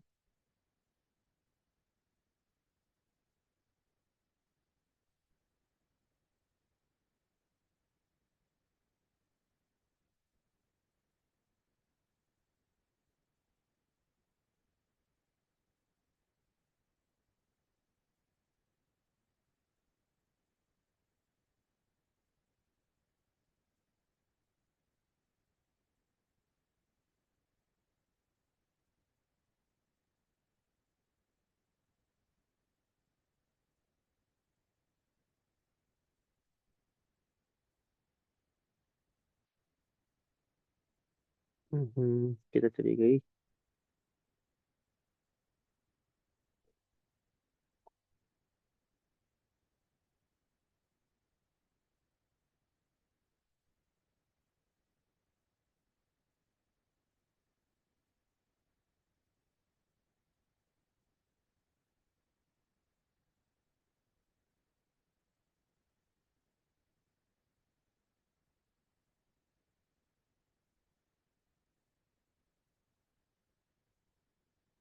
मैं जब तक वो स्लाइड होता है मैं आपको जरा कुछ ऑर्गेनाइजर्स दिखा देता हूँ यहाँ पर, ठीक है।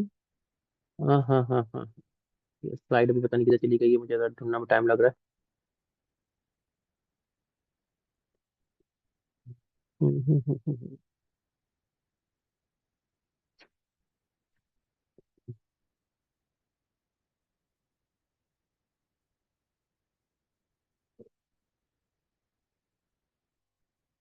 ये देखिए, आपके साथ स्क्रीन शेयर हो रही होगी।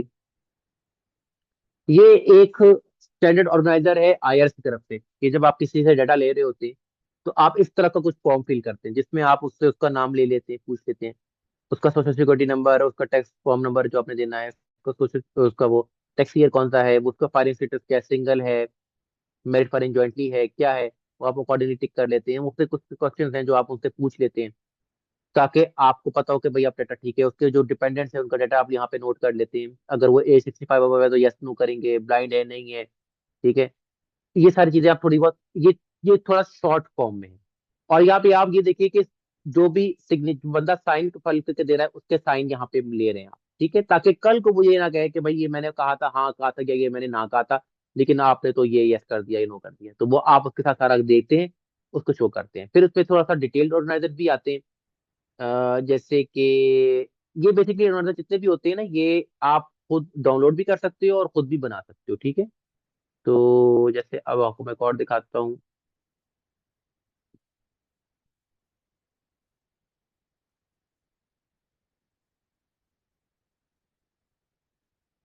सर बेसिकली ये वो चेक लिस्ट है जो आप क्लाइंट से ले रहे चेक होते हैं। लिस्ट है, क्या क्वेश्चन है या जो भी आपसे कहना चाहे कि कल को जो भी आपने इन्फॉर्मेशन लेनी है आपने उसका उससे उसका एक्नॉलेजमेंट ले लेनी है, ताकि कल को वो ये ना कह जी कि मैंने तो ये कहा था, ये नहीं कहा।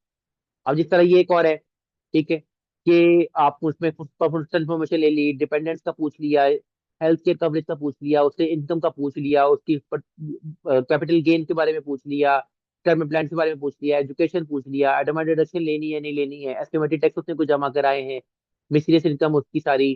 फिर उसके बाद ये तो आपके सवालात आ गए ना। फिर नीचे उसका डाटा आ जाता है वो कॉल के, भाई इसका बैंक इन्फॉर्मेशन क्या है, उसने अगर टैक्सेस जमा कराए थे तो वो कहाँ कहाँ कौन कौन से जमा कराए थे, उसकी इन डिटेल आ गई सारा कुछ। तो ये इस तरह के मुख्तलिफ तरह के फॉर्म्स आपको नेट पे भी मिल जाएंगे, टर्बो टैक्स वालों की तरफ से भी मिल जाएंगे, टैक्स एक्ट के वालों के भी मिल जाएंगे। ये तो मैंने एक तो डाउनलोड करके रखे हुए। तो आप कोई भी फॉर्म या अपना बनाना चाहे तो आप अपना भी बना सकते हैं। तो जैसे जैसे आप रिटर्न करते जाएंगे आपकी अंडरस्टैंडिंग डेवलप होती जाएगी, आपको पता लग जाएगा कि यार कौन से सवाल जो है ना वो मेजर पूछने वाले होते हैं। तो वो मैं उसका अपना भी बनाना चाहे तो आप अपना बना सकते हैं। तो ये मुख्तलिफ तरह के फॉर्म्स होते हैं जो आपको कि लेके अपना डाटा उनसे लेना होता है। अच्छा जी, आप आईफू जब तक सवाल करें, जब तक मैं जरा एक स्लाइड ढूंढ लूं आप।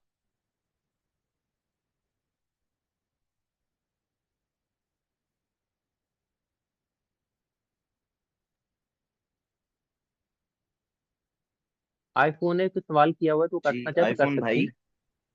आईफोन भाई कहें हम इनको?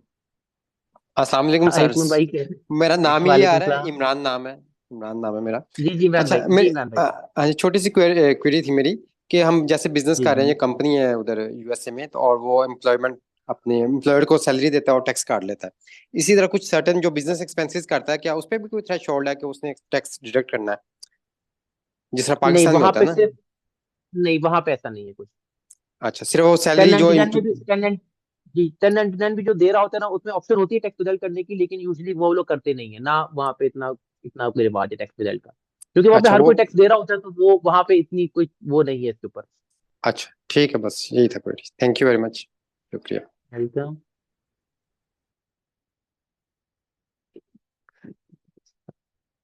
चलिए तो इसकी बारी है।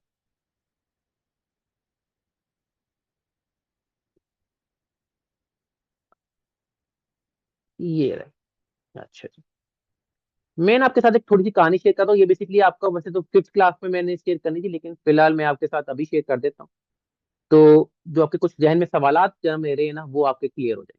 ठीक है, कहानी कुछ इस तरह से है कि एक साहब है, वो सैलरी बेस्ड है, पेशे से वो एक आर्किटेक्ट है और वो सुबह जॉब करते हैं। ठीक है, अब वो क्या करेंगे, वो अपना जो W2 है वो लेके जाएंगे और देंगे अपने टैक्स प्रिपेयर को। वो W2 उनकी टैक्स रिटर्न 1040 में डालेगा और उनका टैक्स रिटर्न हो जाएगी। अच्छा, उसके बाद क्या होगा, उन साहब जो आर्किटेक्ट साहब थे, उनके साथ ये हुआ कि उनके साथ उनके नेबर आए, उन्होंने कहा यार मुझे घर का नक्शा बनवाना है, तुम आर्किटेक्ट हो तुम बना दो। उसने कहा भाई आप तो आ जाना फर्म में अपनी, मैं आपको बना दूंगा। आपका तो यार फर्म में जाओगे, कमाई तो फर्म वाले करेंगे, आपको तो सैलरी मिलनी है, आपको क्या फायदा, मुझे भी पैसे ज्यादा लगेंगे, हम कोई म्यूचुअल करते हैं, मुझसे थोड़े पैसे कम ले लो, पैसे अपने पास रख लो, आपको तो अच्छा आइडिया है। ठीक है जी, आपका क्लाइंट कहता है वो आपको टैक्स उसको सर्विसेज दे देता है शाम को। फिर वो एक बनाता है, दो बनाता है, चार और दो लोगों को रेफरेंस आ जाता है, बनाता है। अब वो जब आपके पास आता है, फॉर एग्जाम्पल आप उसकी टैक्स पेपर हो, आपके पास आता है और कहता है कि यार मैंने इस दफा जो है ना थोड़ी सी फ्रीलांसिंग भी की है, मैंने काम एडिशनल किया है, तो इस दफा मेरी अच्छी कमाई हुई है, तो ये मेरी ना टैक्स रिटर्न अब इस दफा W2 के अलावा मेरी ये इनकम भी है, ये मैंने खर्चे किए थे और ये मेरी इनकम आई थी और ये मेरा नेट प्रॉफिट बनता है। अब आप क्या करोगे, आप अभी भी उसकी 1040 ही फाइल करोगे, लेकिन जो उसके बिजनेस इनकम होगी, जो उसका प्रॉफिट लॉस उसको आपको दे रहा होगा, वो आप उसका स्केड्यूल सी में जाके फाइल कर रहे होगे। आपने बस वहां पे स्केड्यूल सी में उसकी बिजनेस की आप इंफॉर्मेशन डाल दोगे। अभी फिलहाल वो क्या है, वो सोल प्रोपराइटर है। क्यों, क्योंकि वो एक इंडिपेंडेंट जो है ना सेल्फ एम्प्लॉयमेंट के तौर पे काम कर रहा है, वो सैलरी भी ले रहा है, अपनी जगह जॉब भी कर रहा है और इसके अलावा अपना बिजनेस भी कर रहा है। उसके बाद आप उसको ये कहते हो कि भाई आप ये काम तो कर रहे हो, लेकिन कल को खुदा ना खास्ता किसी ने आपको सू ये कर दिया, किसी भी वजह आवाज से नहीं आ केस रही। कर दिया। आपको आवाज नहीं आ रही? आप आपको नहीं की आ रही है, आवाज सबको क्लियर नहीं है, आ रही? उनकी तरफ नेटवर्क का मसला है, प्लीज कंटिन्यू कंटिन्यू। अच्छा ठीक है। अच्छा, फिर उसके बाद ये होता है जी कि वो क्या साहब आप उनको कहते हो कि भाई आप ये काम तो कर रहे हो, बिजनेस का अच्छी बात है, लेकिन कल को खुदा ना खास्ता कोई मिसहैप हो गया, कोई किसी ने आपको कोई केस कर दिया, तो आपके सारे एसेट्स चले जाएंगे। तो आप क्या करो, आप एक लिमिटेड लाइबिलिटी कंपनी खोल लो, LLC, सिंगल मेंबर LLC खोल लो, ताकि आपकी जो लाइबिलिटी है वो आपके कंपनी के एसेट्स तक ही महदूद रहे। आपका तो अच्छा आइडिया है, आप कहते हो भाई यही खुद ही खोल दो, आप उसको एक LLC खोल के दे देते हो। अब वो अगले साल आता है, अगले साल आपके पास वही अपना W2 भी लेके आता है, और साथ आपको कहता है कि यार ये जो आपने मेरी LLC खोली थी, अब मैंने सारा बिजनेस इसी LLC के अंडर किया है, और ये मेरा प्रॉफिट लॉस अकाउंट है। अभी भी स्टिल आप उसकी 1040 की रिटर्न ही फाइल करेंगे, और उसके स्केड्यूल C में उसका प्रॉफिट लॉस लेके जाएंगे। पहले वो सोल प्रोप्राइटर था, अब उसके पास सिंगल मेंबर LLC हुई। मैंने अभी आपके साथ ये पहली दो कैटेगरीज कंपनी की शेयर की है। जहां तक किसी का कोई सवाल है तो कर सकता है, फिर मैं आगे बढ़ता हूँ। इसको मैं थोड़ा सा चेंज करने लगा सिनेरियो को।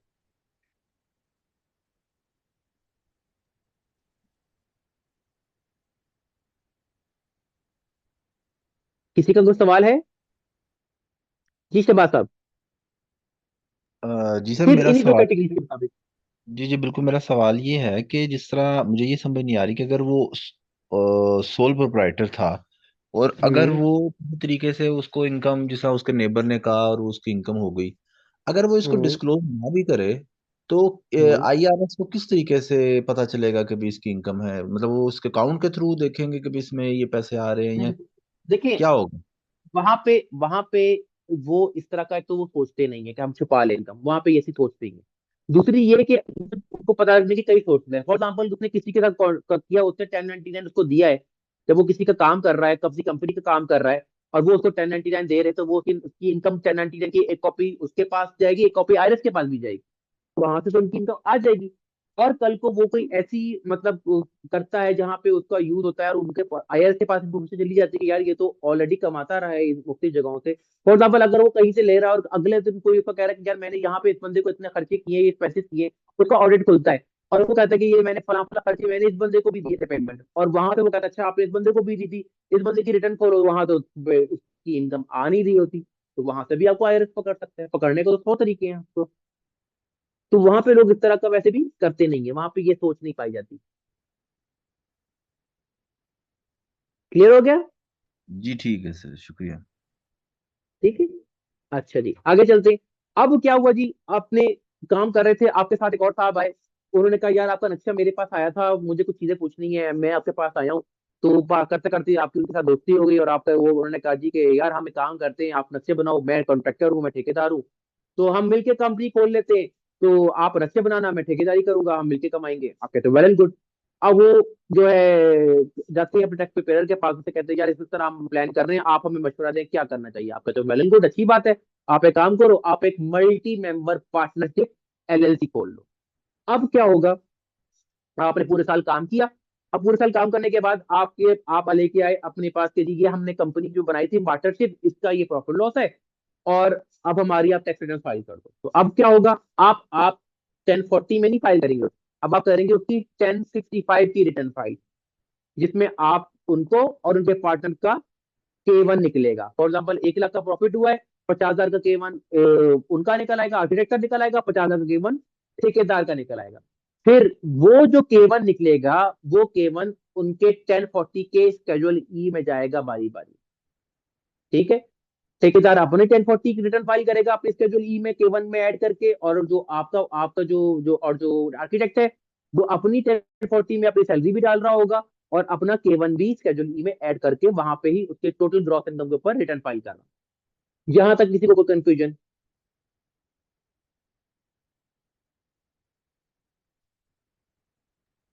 यानी कि सर जो मल्टी LLC होगी, उसका 1065 1065 है, उसमें वो करना होगा रिटर्न। हाँ, बिजनेस की जो रिटर्न है उसकी 1065 की चलेगी।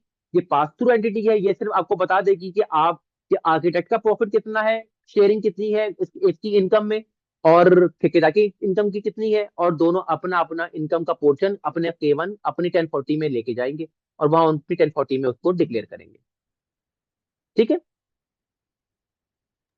जी सर अब्दुल लतीफ साहब, 1065 में नहीं लेके जाएंगे? 1065 से तो K1 निकलेगा, अच्छा अच्छा, 1065 से K1 निकलेगा, वो 1040 में जाएगा। ठीक है ठीक है 1065 में ठीक, दोनों का अपना पोर्शन अपना पोर्शन। अच्छा सर, अब इसमें नसीब साहब, सर इसमें रिक्वायरमेंट बढ़ जाती है, यानी कि बैलेंस शीट और प्रॉफिट एंड लॉस दोनों देने हाँ पड़ेंगे। जी बिल्कुल, यहाँ पे आपको बैलेंस शीट और प्रॉफिट लॉस का डाटा देना पड़ेगा। ठीक है, और ऊपर की सर फॉर्म में उसकी क्या था, वो जब सोल ऑडिटेड। प्रोप्राइटर था उसको, नहीं नहीं ऑडिट की जरूरत नहीं है। ऊपर की ओके। फॉर्म में क्या था कि वो सिर्फ प्रॉफिट लॉस दे रहा था पहले दो सूत्रों में, अब वो प्रॉफिट लॉस और बैलेंस शीट दोनों देगा। अच्छा जी, उसके बाद ये हुआ जी कि अब वो जो मल्टी मेंबर एलएलसी बन रही थी उसमें हमें लग रहा होता है सेल्फ एम्प्लॉयमेंट टैक्स, K1 में सेल्फ एम्प्लॉयमेंट टैक्स लग रहा होता है। ये अभी ना पूछिएगा, ये मैं अभी क्योंकि आपको पहले एडवांस चीज बता रहा हूँ तो इसलिए, ताकि आप लोगों के कुछ क्वेश्चन काफी ज्यादा आ रहे थे तो मैं इसलिए बता रहा हूँ कि अब वो कहते हैं कि जी हम क्या करें, तो उसका हल ये होता है, वो आपका जो टैक्स प्रिपेयर है वो कहता है कि यार एक काम करो, आप अपनी कंपनी को एस कॉर्प स्टेटस में चेंज कर लो, यानी कि आपको सेल्फ एम्प्लॉयमेंट टैक्स ना लगे। अब क्या होगा, अभी भी सेम वही बैलेंस शीट और प्रॉफिट लॉस ही बनेगा, लेकिन पहले 1065 की रिटर्न हो रही थी, अब 1120 एस की रिटर्न जाएगी, बस इतना फर्क होगा, फॉर्म चेंज हो जाएगा। निकलेगा तब भी K1, अब भी K1 निकलेगा, लेकिन उस टाइम जो K1 निकल रहा था उस पर सेल्फ एम्प्लॉयमेंट टैक्स लग रहा था दोनों को, अब जो K1 निकलेगा उसमें वो सेल्फ एम्प्लॉयमेंट टैक्स नहीं लग रहा होगा। तो यानी कि जब वो अपने 1040 में लेके जाएंगे तो उस बिजनेस के ऊपर उनको सेल्फ एम्प्लॉयमेंट टैक्स नहीं हिट होगा। यहाँ पे सिर्फ सेल्फ एम्प्लॉयमेंट टैक्स बचाने के लिए वो क्या करते हैं, उसको एस कॉर्प में चेंज कर लेते हैं। जहां तक किसी का कोई सवाल, कोई कंफ्यूजन कि यहाँ पे क्या चेंज हुई है? सर जी ये थोड़ा नासिर सा साहब, जी नासिर साहब। जी सर अस्सलाम सॉरी, वालेकुम। जी जी। सर ये मैं एलएलसी और पार्टनरशिप की बात कर रहा था कि इसमें हाँ यही वो नॉर्मल जो फर्क है वो यही है डिफरेंस, कि इसमें लीगल स्ट्रक्चर के लिहाज से कोई फर्क पड़ता है या नहीं? फॉर्म तो दोनों के सेम ही नजर आ रहे हैं, स्टेट की लीगल बॉडी की स्टेट है, तो फिर इन दोनों में डिफरेंस सिर्फ रजिस्ट्रेशन में हो रहा है या क्यों आपकी ना कोई फर्क आवाज बहुत नजर? गूंज रही है, आप किन दो फॉर्म का पूछ रहे हैं? आप मुझे पहले बताएं आप कौन सी लाइन पे हैं, 1065 पे या 1120 पे हैं?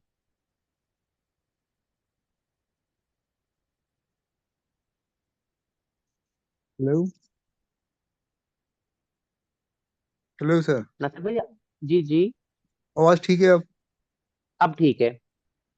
सर ये एलएलसी और पार्टनरशिप के बारे में पूछना चाह रहा था कि ये देखिए, सिंगल रजिस्ट्रेशन तो मेंबर इनकी, एलएलसी होगी, सिंगल मेंबर एलएलसी डिफरेंट है, पार्टनरशिप होती है मल्टी मेंबर एलएलसी, जब एक से ज्यादा लोग मिलकर एलएलसी बनाते हैं उसको पार्टनरशिप कहते सर वो तो ठीक है, लेकिन ये एलएलसी और पार्टनरशिप की मैं बात करूं कि एक एक तो कंपनी आ जाएगी, एक पार्टनरशिप आ जाएगी, तो लीगल स्ट्रक्चर इसका बस यही है कि रजिस्ट्रेशन में फर्क है, बाकी तो स्टेट और वो फॉर्म भी इसके सेम ही नजर आ रहे हैं। हैं। नहीं, फॉर्म सेम कैसे है? सिंगल मेंबर एलएलसी की जो इनकम है वो 1040 में जा रही है, मल्टी मेंबर एलएलसी की इनकम जो है वो 1065 बन रही है। जी जी, ये मैं मल्टी मेंबर एलएलसी और पार्टनरशिप की बात कर रहा हूँ सर, सिंगल का तो फिर हाँ पार्टनरशिप हुआ ही नहीं ना। हाँ हाँ, multi member LLC slash partnership लिखा हुआ है ना मैंने, इसलिए वो एक ही लिखा हुआ है, multi member LLC is partnership. ठीक है सर, मैं वैसे लीगल इसके बारे में जानना चाह रहा था कि इन दोनों में फिर, जैसे हम पाकिस्तान में हैं तो पाकिस्तान में तो हम पार्टनरशिप की इतनी रजिस्ट्रेशन नहीं होती, तो हम जिस अकाउंट्स की फाइल नहीं करनी होती तो हम उसको एलएलसी की एडवाइस करते हैं, ये पार्टनरशिप की, एलएलपी की। तो जी ये जी, जो वो लिमिटेड एलएलसी है लाइबिलिटी, वो डिफरेंट जी चीज है, जी ये डिफरेंट चीज है। एलएलसी मींस पार्टनरशिप, यहाँ पे आप multi member LLC means partnership है, आप अभी सिंपल रखे, अभी बाकी लोग भी कंफ्यूज हो जाएंगे, आप वो जो डिटेल में जा रहे हैं भाई, अभी थोड़ा कंफ्यूज कीजिए काइंडली, ठीक है? वो मैं इंशाल्लाह जब हम ये डिटेल में पढ़ेंगे ना पार्टनरशिप वाले, तब मैं आपको उस टाइम गाइड कर दूंगा। जी मुबीन साहब। जी सर, मेरा क्वेश्चन था कि ये भी इस तरीके से अपने ये मल्टी मेंबर एलएलसी और एस्कॉप के लिए बैलेंस शीट और हम्म प्रॉफिट बनेगा, जिससे यूके के हम्म में ये अकाउंट्स जो है वो सेपरेट सबमिट होते हैं, और ये यहाँ तो यहाँ क्या उसी के अंदर बनेंगे, और वहीं जो है अकाउंट्स भी और टैक्स उस एक ही गो में सबमिट हो जाएंगे, या अलग अलग सबमिट करना होंगे? मैं आपकी बात नहीं समझा, अकाउंट्स कहाँ ये सबमिट करने हैं आप? अकाउंट्स मीन के बैलेंस शीट और प्रॉफिट एंड लॉस जो बनेगा, ऑब्वियसली ये अब हाँ। स्ट्रक्चर चेंज हो गया, लीगल एंटिटी बन चुकी है, तो जब बैलेंस शीट और हम्म प्रॉफिट एंड लॉस बनेंगे तो फिर उसकी जो रिपोर्टिंग होगी वो फिर कैसे, हम्म कि वो जो डेफिनेटली वो अकाउंट्स बनेंगे ना प्रॉपरली बैलेंस शीट और प्रॉफिट एंड लॉस के, तो उसकी बिल्कुल सबमिशन बनेंगे। सेपरेट एंटिटी में सेपरेट अथॉरिटी को हो रही होगी, और जो टैक्सेशन की नहीं separate- नहीं नहीं, वहां पे कोई अथॉरिटी और है ही नहीं, वहां पे एससीसीपी टाइप कोई चीज नहीं है। ओके। वहां पे फैट बस, वहां पे सिर्फ टैक्स रिटर्न ही फाइल होनी है और कुछ नहीं है। तो जो जो टैक्स का हम डाटा एंटर कर रहे होंगे उसी के अंदर ही बैलेंस शीट और प्रॉफिट लॉस बन रहा होगा, और दैट विल बी एनफ। बिल्कुल उसी में ही आप एज इट इज, जिस तरह आप अपनी रिटर्न फाइल करके प्रॉफिट लॉस बैलेंस शीट डालते हैं, इस तरह वहां पे भी एज इट इज डालेंगे। Okay, got it. ठीक है। अच्छा, अब हुआ ये कि जी कंपनी और आगे बढ़ गई। अब लेकिन कमाई ज्यादा हो रही थी, जाहिर सी बात है आपका K1 की अमाउंट ज्यादा बढ़ती जा रही थी, और ज्यादा बढ़ रही थी तो टैक्स भी ज्यादा लग रहा था आपको, क्योंकि आप इंडिविजुअल लेवल पे जब आप K1 लेके आते थे तो आपको टैक्स ज्यादा बढ़ता जा रहा था। शुरू में 10% था, फिर 12% हुआ, फिर 15% हुआ, फिर 25 हुआ, फिर 27-37 हो गया। आप परेशान हो गए, तो फिर क्या किया जी, टैक्स प्रिपेयर ने कहा कि काम करो, एक सी कॉर्प बना लो। सी कॉर्प का फायदा क्या होगा जी, कि आपको 21% स्ट्रेट बिजनेस के ऊपर टैक्स लगेगा, आपके इंडिविजुअल लेवल के ऊपर टैक्स हिट नहीं होगा। आप कहते हो वेल एंड गुड, आपने सी कॉर्प बना ली, उसके बाद आपके और पार्टनर भी ज्वाइन हो गए। C corp means private limited like in Pakistan, आपने वो बना दी। अब उसकी रिटर्न जो फाइल होगी वो 1120 की होगी, और उस पर टैक्स लगेगा एक स्ट्रेट फ्लैट रेट 21%। 2023 में लगता था, 2024 में आई गेस 25 या 27 हो गया। तो अब वो उस पर रेट लगेगा। अच्छा, अगर उसमें से आप कोई डिस्ट्रीब्यूशन लेंगे, जैसे आप पहले K1 की लेवल बढ़ रहा था डिस्ट्रीब्यूशन की सूरत में, अब अगर आपको डिस्ट्रीब्यूशन लेंगे तो वो डिविडेंड की सूरत में लेंगे, और डिविडेंड की सूरत में आपको 1099 डीआईबी का फॉर्म दिया जाएगा, और वो 1099 का डीआईबी का फॉर्म जो बंदा डिस्ट्रीब्यूशन लेगा वो अपनी डिविडेंड लेगा, वो अपनी 1040 में लेके चला जाएगा, तो वो उसके ऊपर जो सिर्फ डिस्ट्रीब्यूशन लेगा उसके ऊपर टैक्स देगा। ना कि यहाँ पे क्या हो रहा था कि 1065 में जो आपका शेयर बनता था, इरेस्पेक्टिव कि आप ले रहे हैं या नहीं ले रहे, आपके पूरे के ऊपर टैक्स लग रहा था। वहां पे ये हो रहा होगा कि जितना टैक्स लगना था वो लग गया, आपने कोई डिस्ट्रीब्यूशन ली है तो आपसे डिस्ट्रीब्यूशन के ऊपर एडिशनल टैक्स देंगे, दैट्स ऑल। तो ये मैंने आपको भी समराइज थोड़ा सा करके दिया है उन लोगों के लिए जिनको थोड़ी सी ज्यादा क्यूरीज आ रही थी, लेकिन ये अभी इन डिटेल आगे भी दोबारा मैं बताऊंगा। ये आपके 5th या 6th क्लास का लेक्चर था जो मैंने अभी आपको दोबारा बता दिया है, अभी एडवांस लेवल पर ही। Sir, can you please repeat the whole scenario once more? दोबारा बताऊं? दोबारा बता दे। जी सर, थोड़ा सा।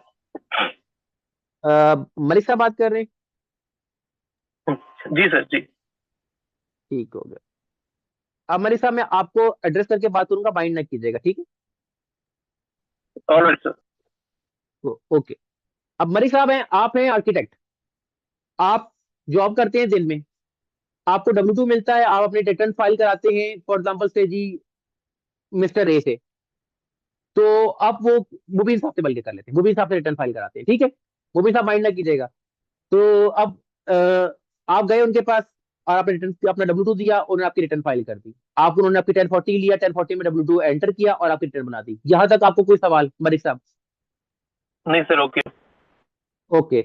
अब हुआ ये कि आपके साथ पास एक साहब आ गए, अजमल साहब। अजमल साहब ने आपको कहा कि यार मुझे रिटर्न बनानी है, मैं आपके पड़ोस में ही रहता हूँ, सॉरी मुझे नक्शा बनवाना है, मैं आपके पड़ोस में ही रहता हूँ, तो मुझे नक्शा बना दो। आपने उनको नक्शा बना के दे दिया, उन्होंने आपको पैसे दे दिए, उन्होंने आपको 4 क्लाइंट और दे दिए, वहां से और क्लाइंट आ गए, आपके पास एक शाम को एक इंडिविजुअल लेवल पे काम शुरू हो गया।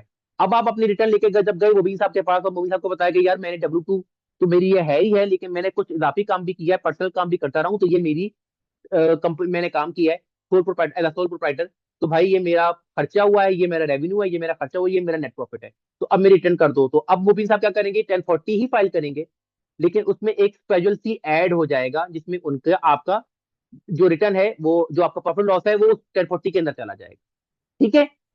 और आपका तो एज अ सोल प्रोप्राइटर भी आपकी रिटर्न फाइल हो जाएगी। यहां तक कोई क्वेश्चन? नहीं सर, ओके। अच्छा, अब मुबीन साहब ने आपको बताया ये कि भाई आप क्योंकि काम कर रहे हैं और लीगल काम कर रहे हैं, कल को कोई आपको सू करेगा तो आपके सारे एसेट्स चले जाएंगे।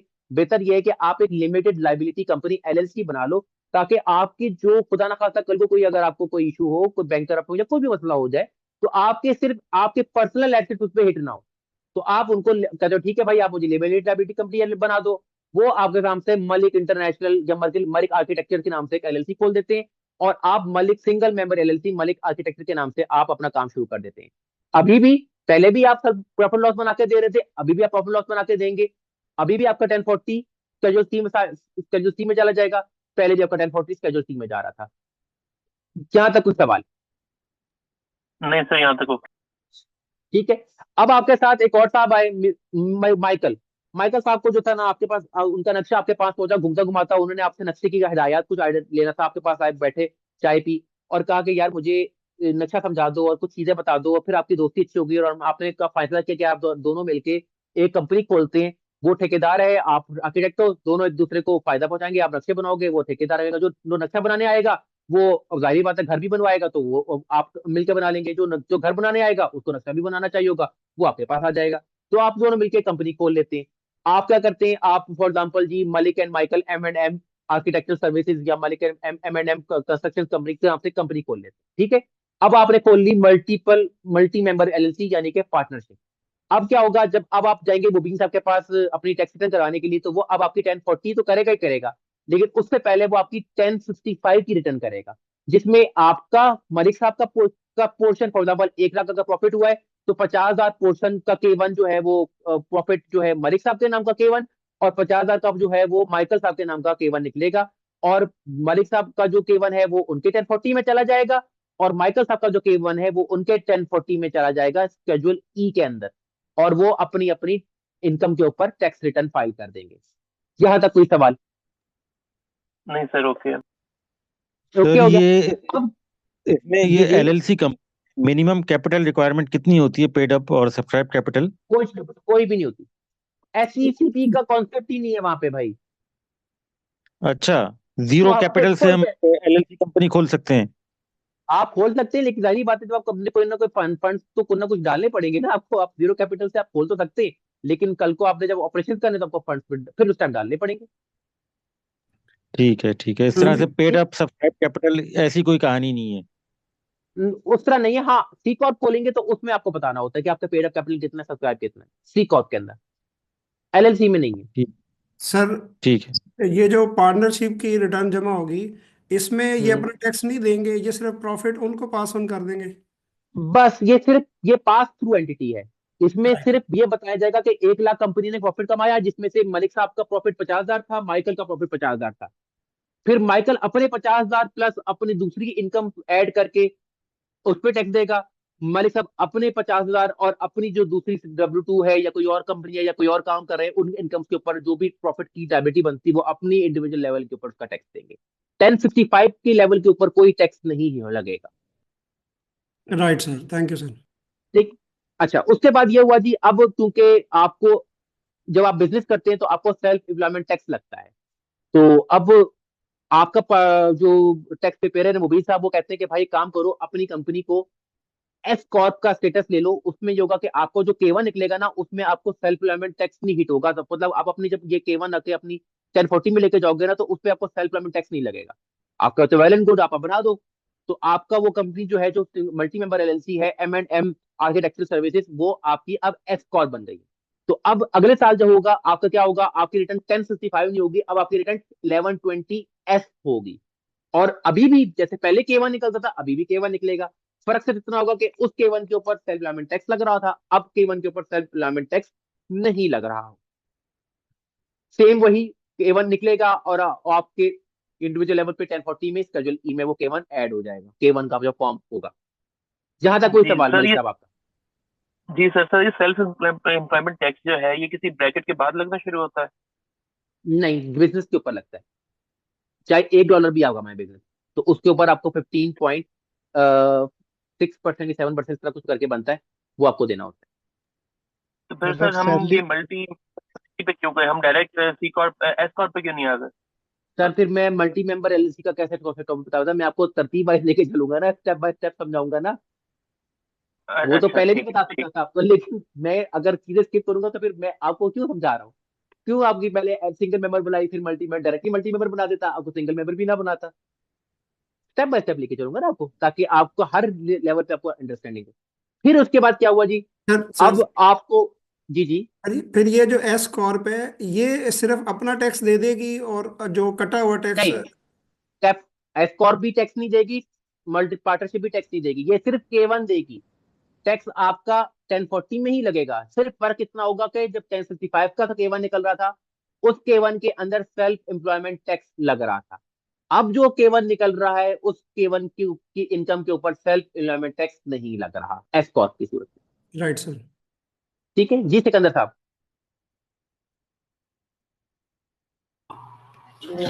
अस्सलाम वालेकुम सर। वालेकुम सलाम। अच्छा सर, मेरा पहला क्वेश्चन जो आपने ये जो इसी सिनेरियो के मुताबिक, इस सिनेरियो के मुताबिक कीजिएगा काइंडली, एडिशनल ना हाँ कीजिएगा, वो फिर वो अमेंड में करके। जी जी, तो ये जी जो जी। एस कॉर्पोरेशन सी कॉर्पोरेशन जो है, ये जो हमारी इनकॉर्पोरेशन होती है, किस उसके कैटेगरी के अंडर फॉल करेगा? क्योंकि हम जो नॉर्मली उसके नाम होते हैं वो तो इनकॉर्पोरेशन और एस एलएलसी कॉर्प के नाम एक एस कॉर्प बेसिकली एक स्टेटस है, टैक्स का स्टेटस है जिसमें आपको सलवा में टैक्स नहीं लगता, दैट्स ऑल। सी कॉर्प जो है वो प्राइवेट लिमिटेड के तौर पे अगर आप समझना चाहते तो पाकिस्तान में जिस तरह प्राइवेट लिमिटेड खुलती है वैसे। Okay sir. और सर ये 1049 फॉर्म जो है उसके साथ K1 और इसमें क्या ये डिफरेंस क्या है इन दोनों में? K1 आपका प्रॉफिट का शेयर है। अभी ये बेसिकली बहुत एडवांस लेवल पे चीजें आपको मैं बता रहा हूँ थोड़ी सी, इसलिए क्योंकि लोगों के सवाल थोड़ी सी कंफ्यूजन क्रिएट हो रही थी, मैंने इसी से बताई है। अभी आपसे इतना सा समझ लें कि होगा क्या। अभी हम जब 1040 का फॉर्म फिल करेंगे, 1120 का करेंगे, 1055 का करेंगे, वहां पे हम K1 देखेंगे इंशाल्लाह, आपको समझ लग जाएगा। ठीक है। अभी कुछ लोगों के सवाल आए थे तो मैंने सवाल के लिए एक कहानी बनाई है, उस कहानी को मैं आपको एक्सप्लेन कर रहा हूँ। जी तो राब साहब। जी सर, ये जो प्रोप्राइटरशिप कंपनी होती है, जिस तरह से पाकिस्तान में 6 लाख तक कोई टैक्स नहीं होता, 6 लाख से ऊपर आमदनी हो टैक्स होता है। यूएई में 375,000 दिरहम तक अगर प्रॉफिट है तो कोई टैक्स नहीं, पर टैक्स होता है। तो ये यहाँ भी कोई मिनिमम थ्रेशोल्ड है? कल मैंने आपको स्लैब दिखाई थी ना। अरे सॉरी सर, कल की क्लास में मैं नहीं था। अच्छा अच्छा, कल क्लास में नहीं थे आप यार। वहां पे ना मुख्तलिफ स्लैब्स हैं, मतलब आपकी जितनी इनकम है उतना टैक्स है, 10% से स्टार्ट हो जाता है, प्रोग्रेसिव टैक्सेशन स्टार्ट हो जाती है। तो आपके फाइलिंग स्टेटस के अकॉर्डिंगली आपकी स्लैब्स होती है कि अगर आप सिंगल हो तो शायद 10,000 कुछ समथिंग, 11,000 कुछ अमाउंट के ऊपर आपका 10% लगता है। अगर आप मैरिट फाइलिंग ज्वाइंटली कर रहे हैं तो 22,000 समथिंग के ऊपर आपका 10% टैक्स लग रहा होता है। ये स्लैब्स है मुख्तलिफ। ये आपको कल अच्छा की अच्छा, स्लाइड में भी करूंगा तो आप वहां से देख लीजिए।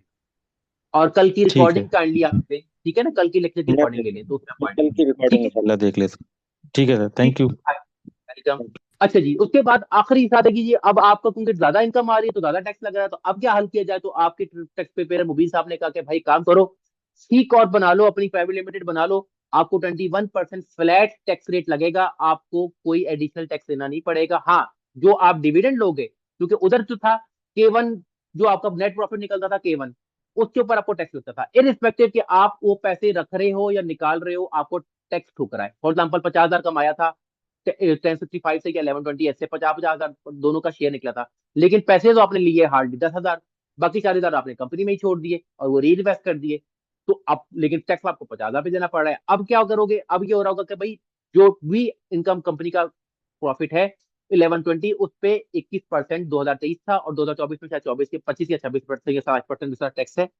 तो आपको उस पर फ्लैट रेट पे टैक्स लग जाएगा, और वो टैक्स फिर आपका खत्म हो जाएगा। हाँ, अगर आप डिविडेंड लोगे तो वो डिविडेंड आपको 1099 डीआईबी की सूरत में मिलेगा, और वो आप अपना 1099 डीआईबी आप अपने स्केड्यूल बी में अपने 1040 में लेके जाएंगे, और वहां पे जितना डिविडेंड लिया होगा उसी डिविडेंड के ऊपर आप टैक्स दे देंगे।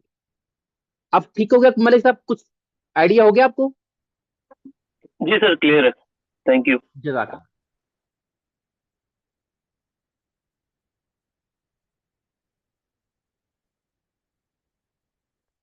तो फिलहाल हमारी क्लास यहीं तक थी कि मैंने आपको एक एडिशनल टॉपिक बता दिया है, और नजर भी आपको मैंने थोड़ा सा दिखा दिया है। तो अगर और इसके अलावा किसी का कोई सवाल है तो वो करना चाहे तो कर सकता है। क्लास जो हमारा आज का टॉपिक है वो तो क्लोज हो गया है। और टॉपिक से हटके किसी का कोई सवाल है तो वो करना चाहे तो वो कर सकता है। पहले टॉपिक वाले कर लें, हैंड रेस, जिनका टॉपिक से रिलेटेड सवाल है। उसके बाद फिर जिनके टॉपिक से हटके सवाल है हम उसको इजाजत देंगे, ठीक है। अच्छा जी, जी शहबाज साहब, टॉपिक से हटके टॉपिक से वाला सवाल है तो कर सकते हैं। सर टॉपिक्स में तो नहीं है, बस मुझे ये है कि ये अगर हमारे साथ प्रेजेंटेशन वगैरह साथ साथ शेयर कर दें ताकि ये मुझे। ग्रुप में होगी, ग्रुप में शेयर होगी, ग्रुप में शेयर होगी आपके, जो व्हाट्सएप का ग्रुप बनेगा वो उन लोगों का जो उनको एनरोलमेंट हो चुकी है, तो उनके साथ एक ग्रुप बनाया होगा सर व्हाट्सएप पे। बना अगर हुआ है, आपको आप नहीं किया, आपको ग्रुप में ऐड नहीं किया मैंने असार भाई? मुझे तो ऐड किया हुआ है, इनको मैं पूछ रहा हूँ। हाँ तो ये उनको ऐड शहबाज साहब इनरोल स्टूडेंट हैं, यहाँ पे होंगे कुछ बस लोग ठीक जो है, अभी इनरोल नहीं बस हुए, ठीक है, तो ठीक आप हो लोग गया जो। वो।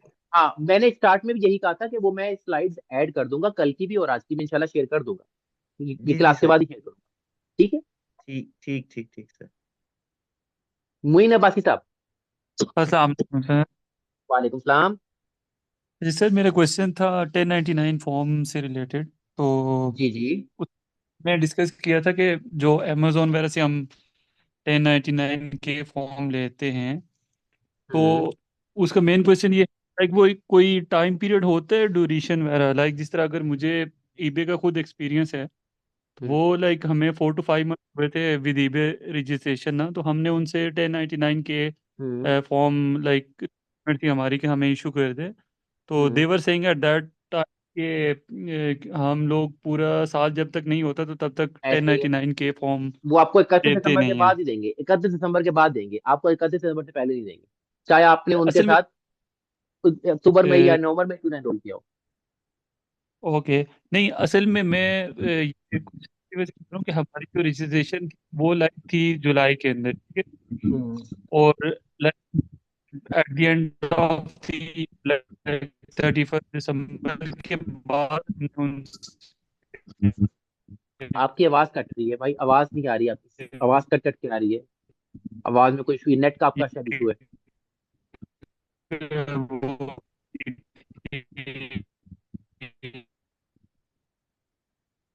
अब मोइन भाई आपकी आवाज नहीं आ रही।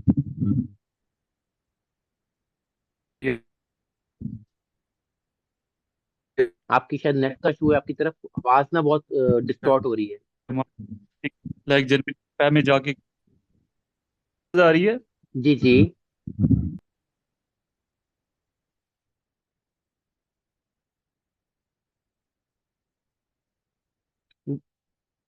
जी नासिर साहब।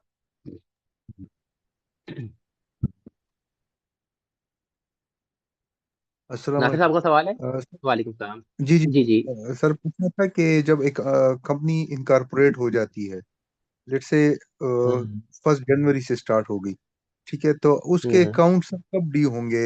ये उसकी फाइलिंग कब ड्यू होती है? 12 मंथ्स, वो 9 मंथ्स वाला पीरियड है, 12 मंथ्स वाला पीरियड है? और क्या ये नहीं, जो सेल्फ 31 असेसमेंट है? सितंबर 31 सितंबर के बाद ही उसकी टैक्स फाइलिंग, अगर आपने जैसे ईआईएन आज ले लिया है 22 दिसंबर को, तो आपको 2024 की रिटर्न फाइल करना पड़ जाएगी। अगर आपने ईआईएन जो है एलएलसी का वो लिया है 1 जनवरी को, तो अब आप 2025 की रिटर्न 2026 में जाके फाइल करेंगे। सर मतलब फाइनेंशियल पीरियड जो है 1 जनवरी टू दिसंबर हो जाएगा? बिल्कुल। Okay sir. जी ऐसे ही। ठीक, और किसी का कोई सवाल हैंड रेज कर सकते हैं।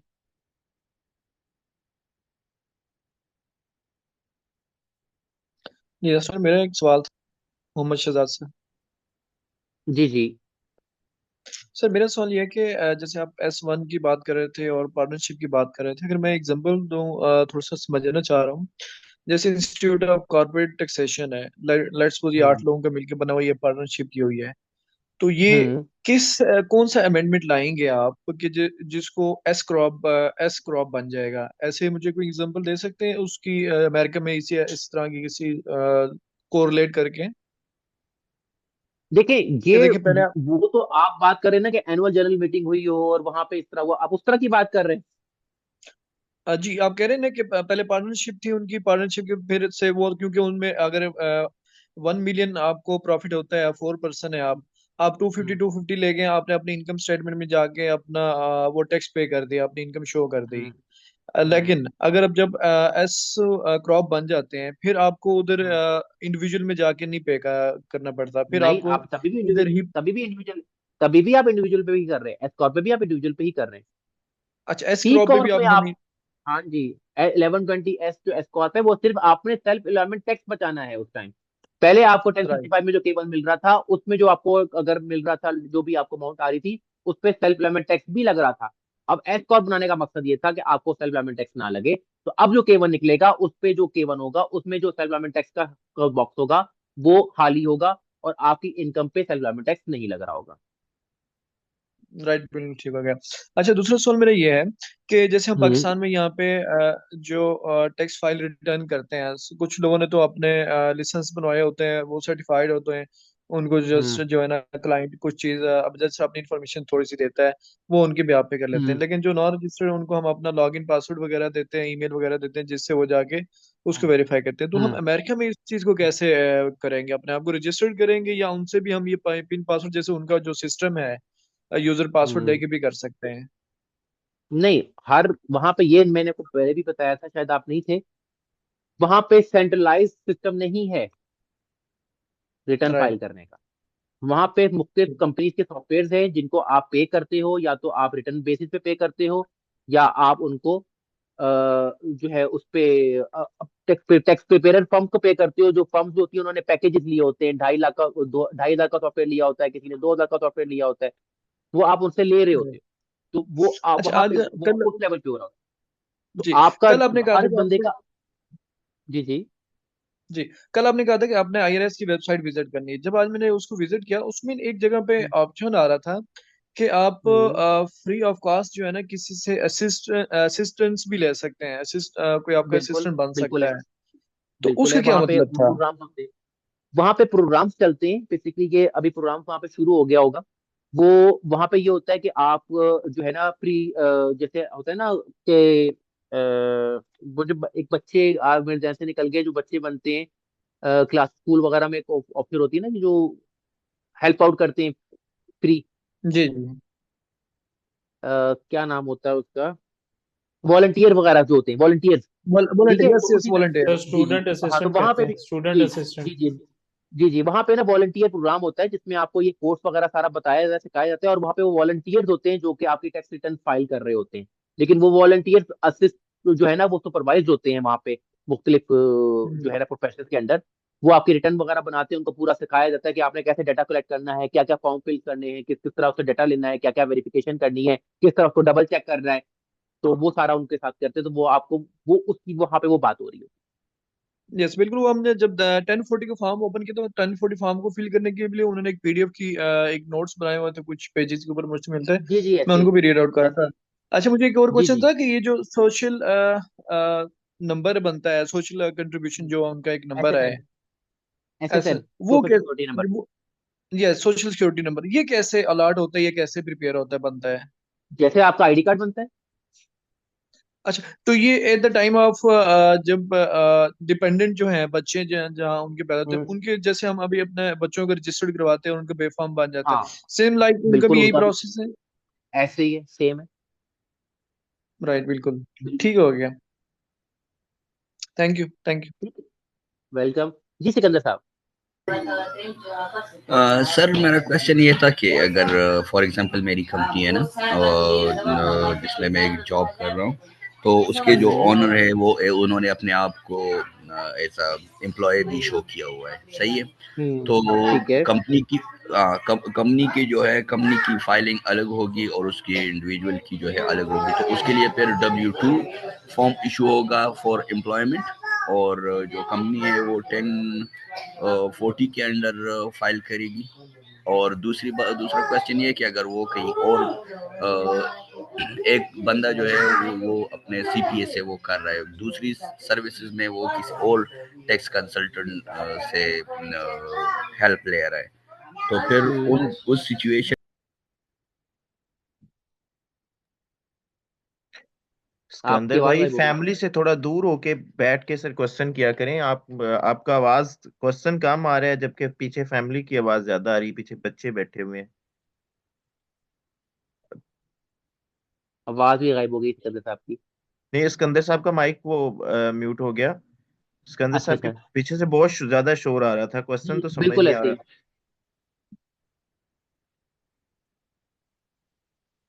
सिकंदर भाई। आप जरा अनम्यूट करते हैं अपना माइक, जगह चेंज करके ना जरा माइक अनम्यूट कीजिएगा, फिर मैं मुझे बताइएगा, मैं दोबारा आपको देता हूँ।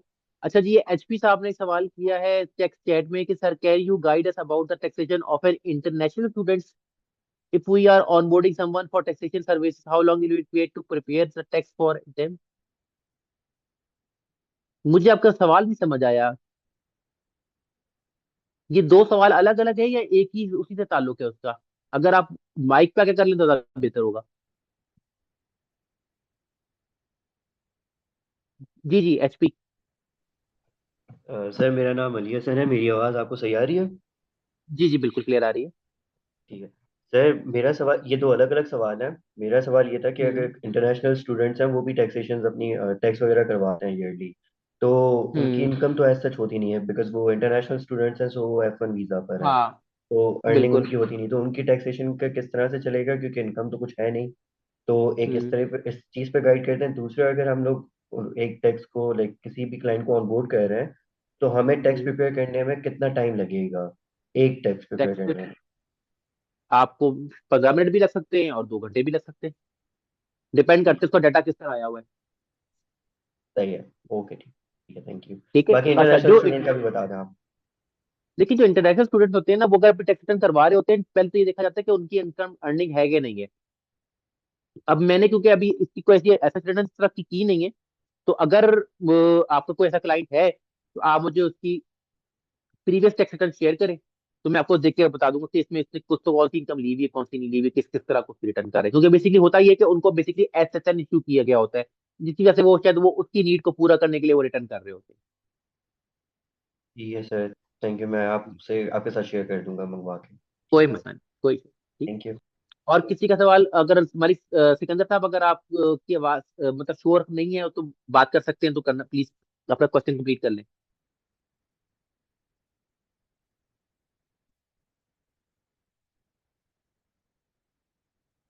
जी सज्जाद साहब।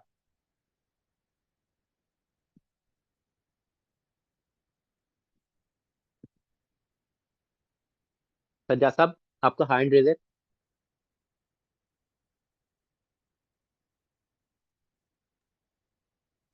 आई गेस टी सर फाइव सबके एटी क्वेश्चन एड्रेस हो गए। बस ये आखिरी क्वेश्चन है T580 का, ये करके फिर मैं हम इसको क्लोज करते हैं। T580। अस्सलाम वालेकुम सर। वालेकुम सलाम।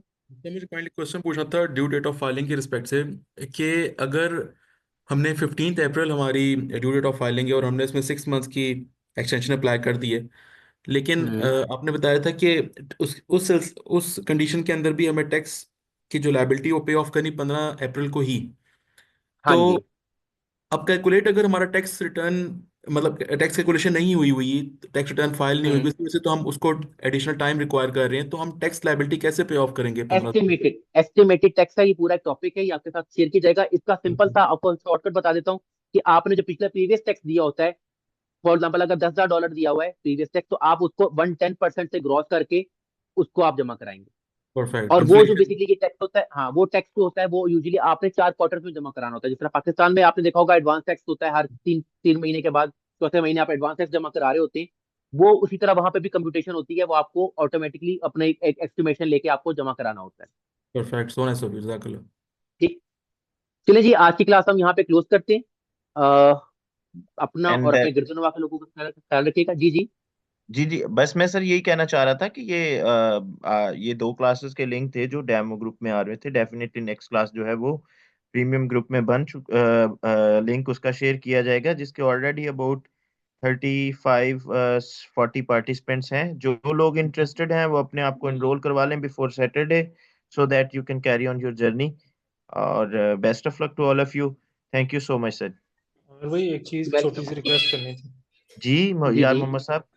सर वो जो ग्रुप है ना, उसमें सिर्फ एक कोर्स क्लास के हिसाब से ना आप एक वो डाल दें, क्या कहते हैं कि जी जो क्लास स्टूडेंट्स ले रहे थे वो ज़रा साइलेंट रूम में चले जाया करें। जैसे अभी हमारे एक भाई थे सिकंदर साहब, वो फैमिली के अंदर बैठे हुए, उससे फिर बाकियों को डिस्टॉर्शन होती है और जी जी सारी जी जी, डिस्टर्बेंस रहती है। मैंने उनका माइक, माइट भी सिकंदर साहब अभी यहाँ पे होंगे, लेकिन मैंने माइक इसी वजह से जो है वो उनका म्यूट किया था। द जी रीजन जी बीइंग कि ये बाद में रिकॉर्डिंग आप लोगों के पास ही आनी होती है, ठीक है।